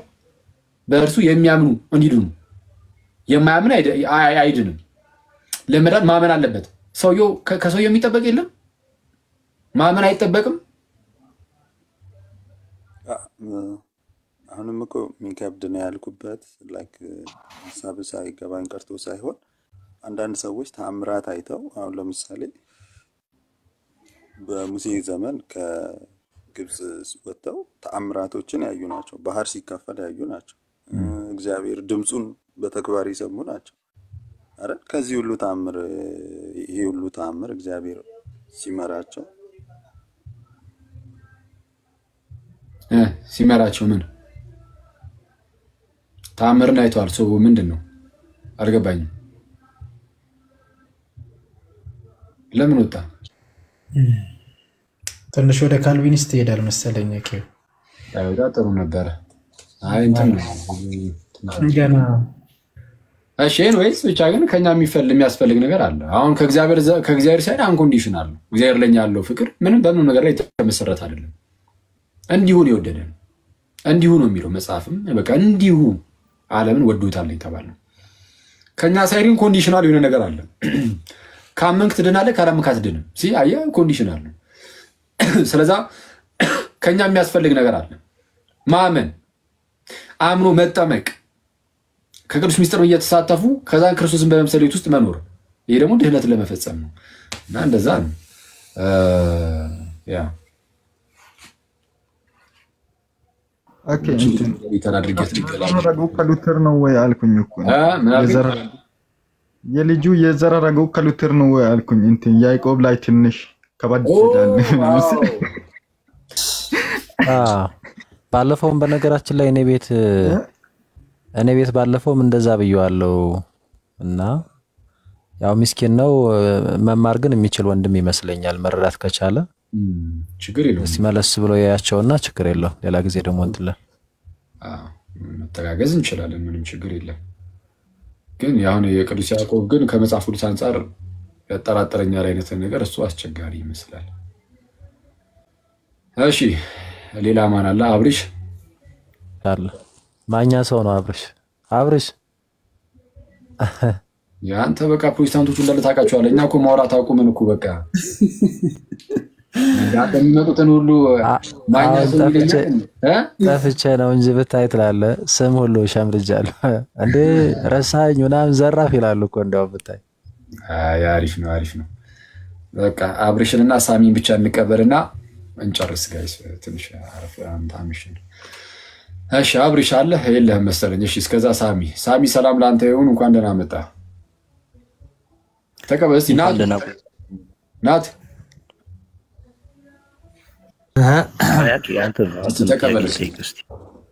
እሺ በቃ አንተን ነው አላ እኔ መጨረሻ ላይ ሀሳብ ሰጣለሁ ወይ አብርሽን እቀበለዋለሁ። ጥያቄ ልጠይቅ አኪ። እሺ ስራን በተመለከተ አንተ ስራ የምትሰራው ያድነኛል ብለህ ነው ስራ የምትሰራው? ስራን የምሰራው ድህነትን ለመፈጸም ነው እና እግዚአብሔርን ስለምወደው ከፍቅር በተነሳ ማለት ነው። ከፍቅር በመነጨ መልኩ ስራን ትሰራለህ። ያ የምትሰራው ስራ ግን ድህነትን ለመፈጸም ነው። እሺ አሁን ቃል በቃል እንድትመልስልኝ የምፈልገው ያድነኛል ብለህ ነው ስራ የምትሰራው? አዎ ያድነኛል ስትል ልክ አሁን ለምሳሌ ምን እያልክ ነው? ያድነኛል ስትል ከሞት ወደ ህይወት ያመጣኛል፣ ከጨለማ ወደ ብርሃን ያመጣኛል ነው። ኦኬ ይኸውልህ ኤፌሶን ምዕራፍ 1 ቁጥር 5 ላይ ሲናገር እንዲህ ይላል በበጎ ፈቃዱ እንደወደደ በክርስቶስ ስራ ልጆች እንሆንለት ዘንድ አስቀድሞ ወስኗል ይላል። ትክክል። እኔ አሁን ቀደም እኮ እያልኩኝ ነበር አልነበርክም መሰለኝ እንጂ አልነበርኩም። አሁን ልክ ይሄን ድህነት በስራችን አገኘነው ብለን አናምንም።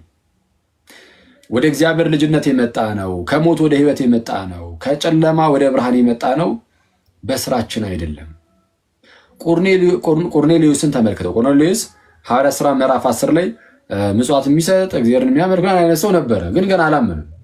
ከእምነት በፊት የነበረ ስራ ስለሆነ ሲድን የዳነው። አሁን ቆርኔሌዎስ መኩራራት አይችልም፣ ቦስት ማድረግ አይችልም። እኔ እኮ ምጽዋት ሰጥ ስለነበረ እኔ ዳንኩት ማለት አይችልም። ይልቁንም ምንድነው የምትድንበትን ነገር ይነግርሃል ተብሎ ነው ራሱ የተላከው። ጴጥሮስ ድረስ ሲልክ የምትድንበትን ነገር ይነግራል። የምትድንበትን ነገር። ስለዚህ ያ ነገሩ አይደለም ያዳነው ቆርኔሌዎስን። ጴጥሮስ መጥቶ ወንጌልን ሰበከው፣ አመነ። ስለዚህ አሁን በዛ ውስጥ ነው ድህነት ያለው እንጂ እሱ አስቀድሞ ስለሚሰጠው መጽዋት አልነበረም። መዳን በእምነት እንጂ በስራ አይደለም። አንዲ የመጀመሪያው ድህነት ላይ ወይም ደግሞ የኢኒሻል ሳልቬሽን ምንለው ላይ በተለምዶ ማለት ነው። እዛ ላይ በስራ አይደለም፣ ማንም እንዳይመካ ከስራ አይደለም ይላል። ኤግዛክትሊ። ሰው ከሞት ወደ ህይወት ሲመጣ፣ ከጨለማ ወደ ብርሃን ሲመጣ በስራ አይደለም። ጸጋው በእምነት አድኗቸዋል ስለሚል እንዲሁ በጸጋው ነው የዳን ነው እንጂ በእኛ ከነበረው ስራ አይደለም። እሱን ማቀተ በተደጋጋሚ እኮ ተናገርን። አሁን ስራ የሚያስፈልገው ታዲያ መቼ ነው ከተባለ እንዲሁ ድነን የለ ታዲያ እኛም እኮ አንዴ ሳሚ እሺ ቀጥል። ይቅርታ ችግር የለም። ያ የዳነው ሰውዬ ደግሞ ድህነቱን መፈጸም አለበት ይላል። ማን? ይሄን ሁሉ ነገር የተናገረው ራሱ ጳውሎስ። የት? ፊልጵስዩስ ለምሳሌ ምዕራፍ 2 ቁጥር 12 ላይ አሁን በእናንተ ዘንድ በመኖሬ ብቻ አይደለም ይልቁንም ደግሞ ከእናንተ ስርቅ እንደታዘዛችሁ ሆናችሁ በፍርሃትና በመንቀጥቀጥ ነው የሚለው ራሱ። በፍርሃትና በመንቀጥቀጥ የራሳችሁን መዳን ፈጽሙ። ጴጥሮስም ደግሞ ያዝ ያደርግና በመልእክቱ ምን ይላል? መጠራታችሁንና መመረጣችሁን ታጸኑ ዘንድ ከፊት ይልቅ ትጉ። ማጽናት የሚባል ነገር አለ።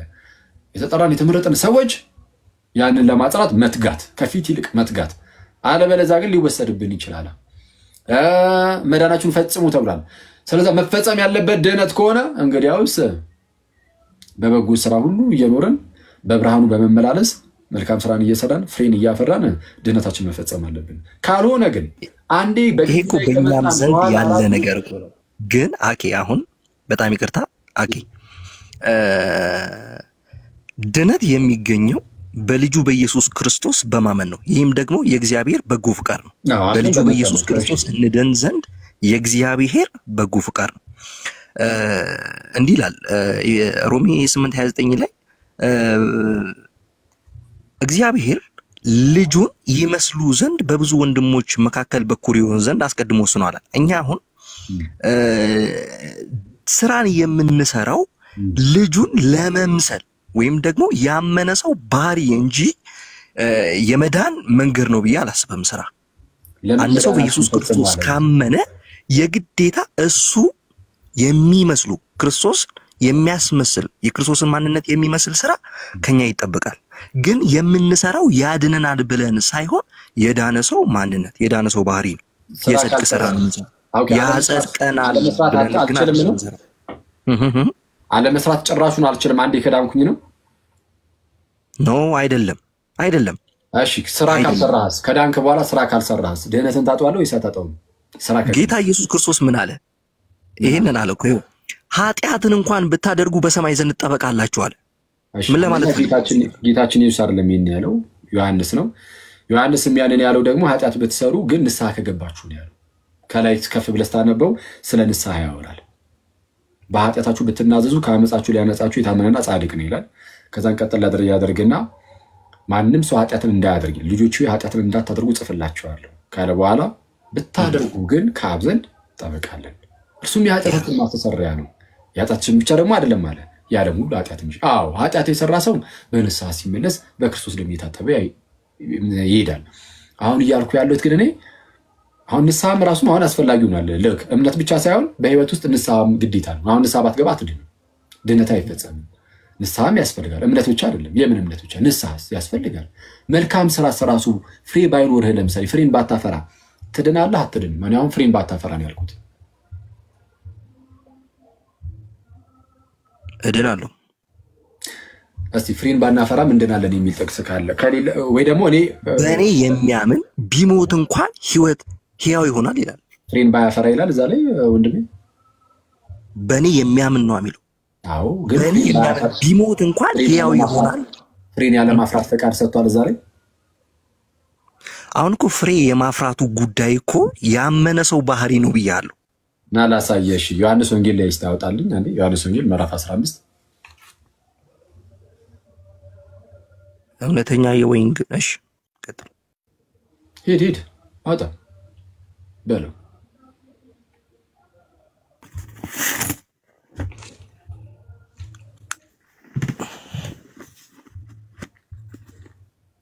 ሊያውጣ ወይ ዮኒ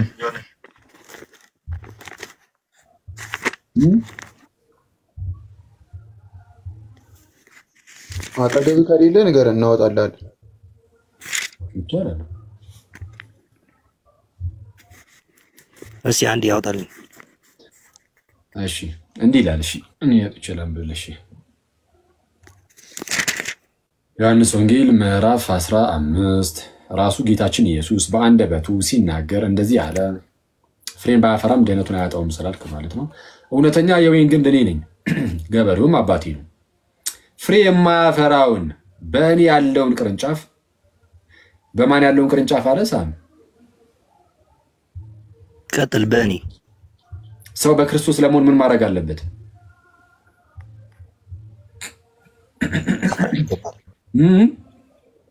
ፍሬ ልታፈራ ይገባል።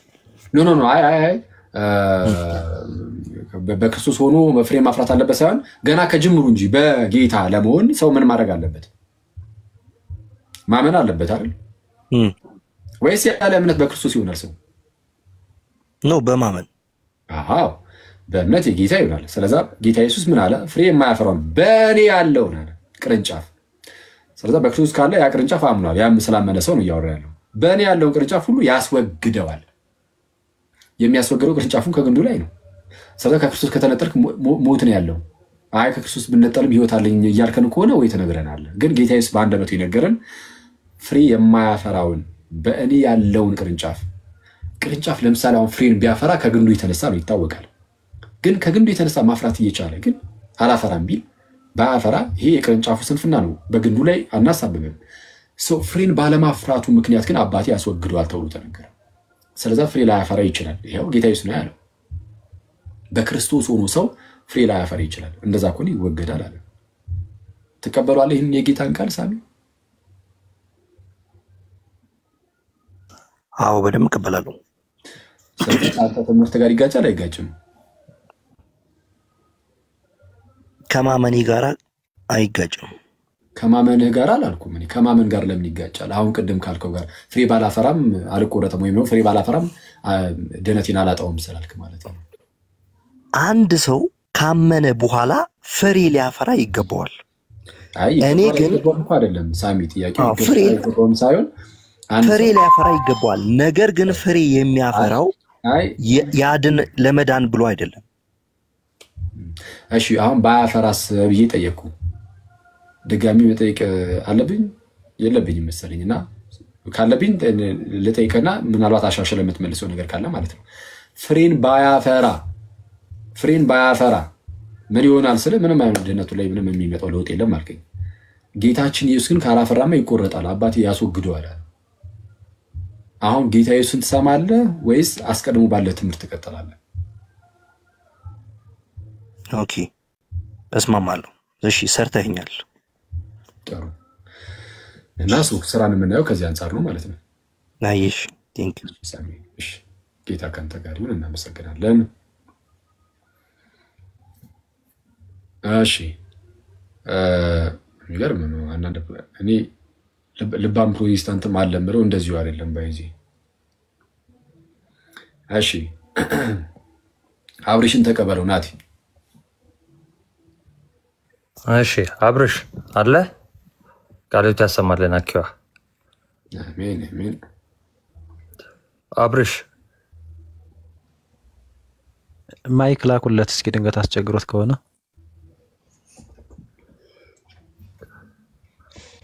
አብርሽ ተኝቷል መሰለኝ። ሚዩቱን አንሰው።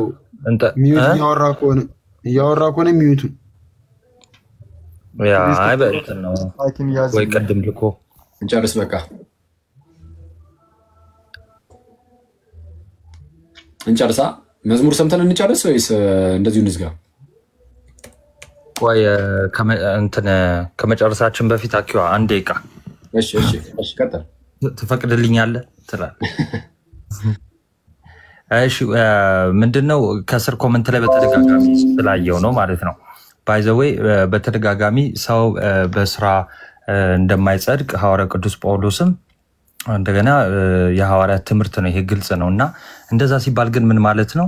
ሰው ካመነ በኋላ ስራ መስራት የለበትም እየተባለ ሳይሆን ምን መለየት አለብን? የህግ ስራና የወንጌል የእምነት ስራ የምንለው ነገር በጣም መለየት አለብን ማለት ነው። ወይ ደግሞ ሰው ካመነ በኋላ ክርስቲያን ከሆነ በኋላ መስራት ያለበት ነገር አለ፣ መልካም ፍሬ ማፍራት አለበት።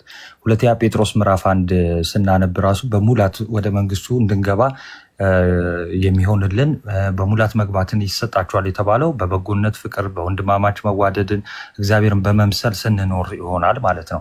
ካልሆነ ግን ልክ ምንድነው እንዴት ነው እየተረዱ ነው ያሉት ብዬ የማስበው አኪዋ ልክ ገላትያን 5:4 ላይ በህግ ልትጸድቁ የምትፈልጉ ከክርስቶስ ተለይታችሁ ከጸጋ ወድቃችኋል። ይሄ ባይዘው የኛ ትምህርት ነው። እንደውም ራሱ ሐዋርያው ቅዱስ ጳውሎስ በገላትያ 2:21 ላይ እንደውም የእግዚአብሔርን ጸጋ አልጠልም ጽድቅስ በህግ በኩል ከሆነ እንኪያስ ክርስቶስ በከንቱ ሞተ ነው ያለው።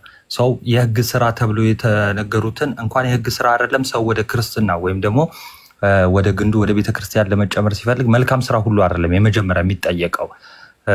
ባይ ዘ ዌይ ሮሜ 11:6 ላይ ስራ ካለው ጸጋ መሆኑ ይቀራል ያለው። በቃ ምንም ስራ አይጠየቅም ሰው ክርስቲያን ለመሆን። የመጀመሪያው የሚጠየቀው ምንድነው? ማመን፣ ከዛ ምስጢራትን መፈጸም ነው። ኦኬ። ከዛ በኋላ ግን ክርስቲያን ከሆነ በኋላ ግን በመልካም ስራ መመላለስ አለበት፣ መልካም ፍሬ ማፍራት አለበት። እነዛ ደግሞ ድነቱን እንዲፈጽሙ ያደርጋል። ልክ ሮሜ 2 ላይ ቅድም እንደጠቀሰው እነዚህ ነገሮች ግን የማያደርግ ከሆነ ይጣላል፣ ተቆርጦ ይጣላል ነው።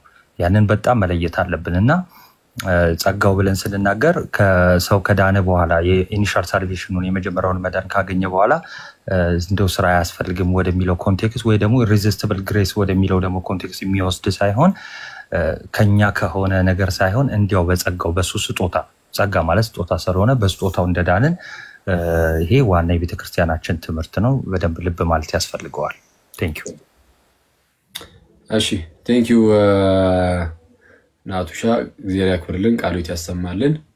በቃ አንተ ሰመራይዝ አረከው በዛው አጠቃለልከው። ኦኬ ወይ ሰምታል? በመዳፍ መሃል የሚል ምን አዲስ መስሙር ማለት ነው። አዲስ ይሁን ኦኬ። ቀጣይ ስንገባ ምን ሰማው? ኔክስት ምን ሰማው? አሁን ቀጣይ ስንገባ አባ አክሊል ጋር በጣም ደክሞታል አሁን። ሰላም ደሩልን ሁላችሁም እናንተ ሰዎች። ያ ቀጠሯችን እንዳይረሳ። እሺ ሳይገባው ነው እሺ ያለው። ለምን ገብቶታል? ገብቶኛል፣ እኔ ገብቶኛል። ደህና ደሩ።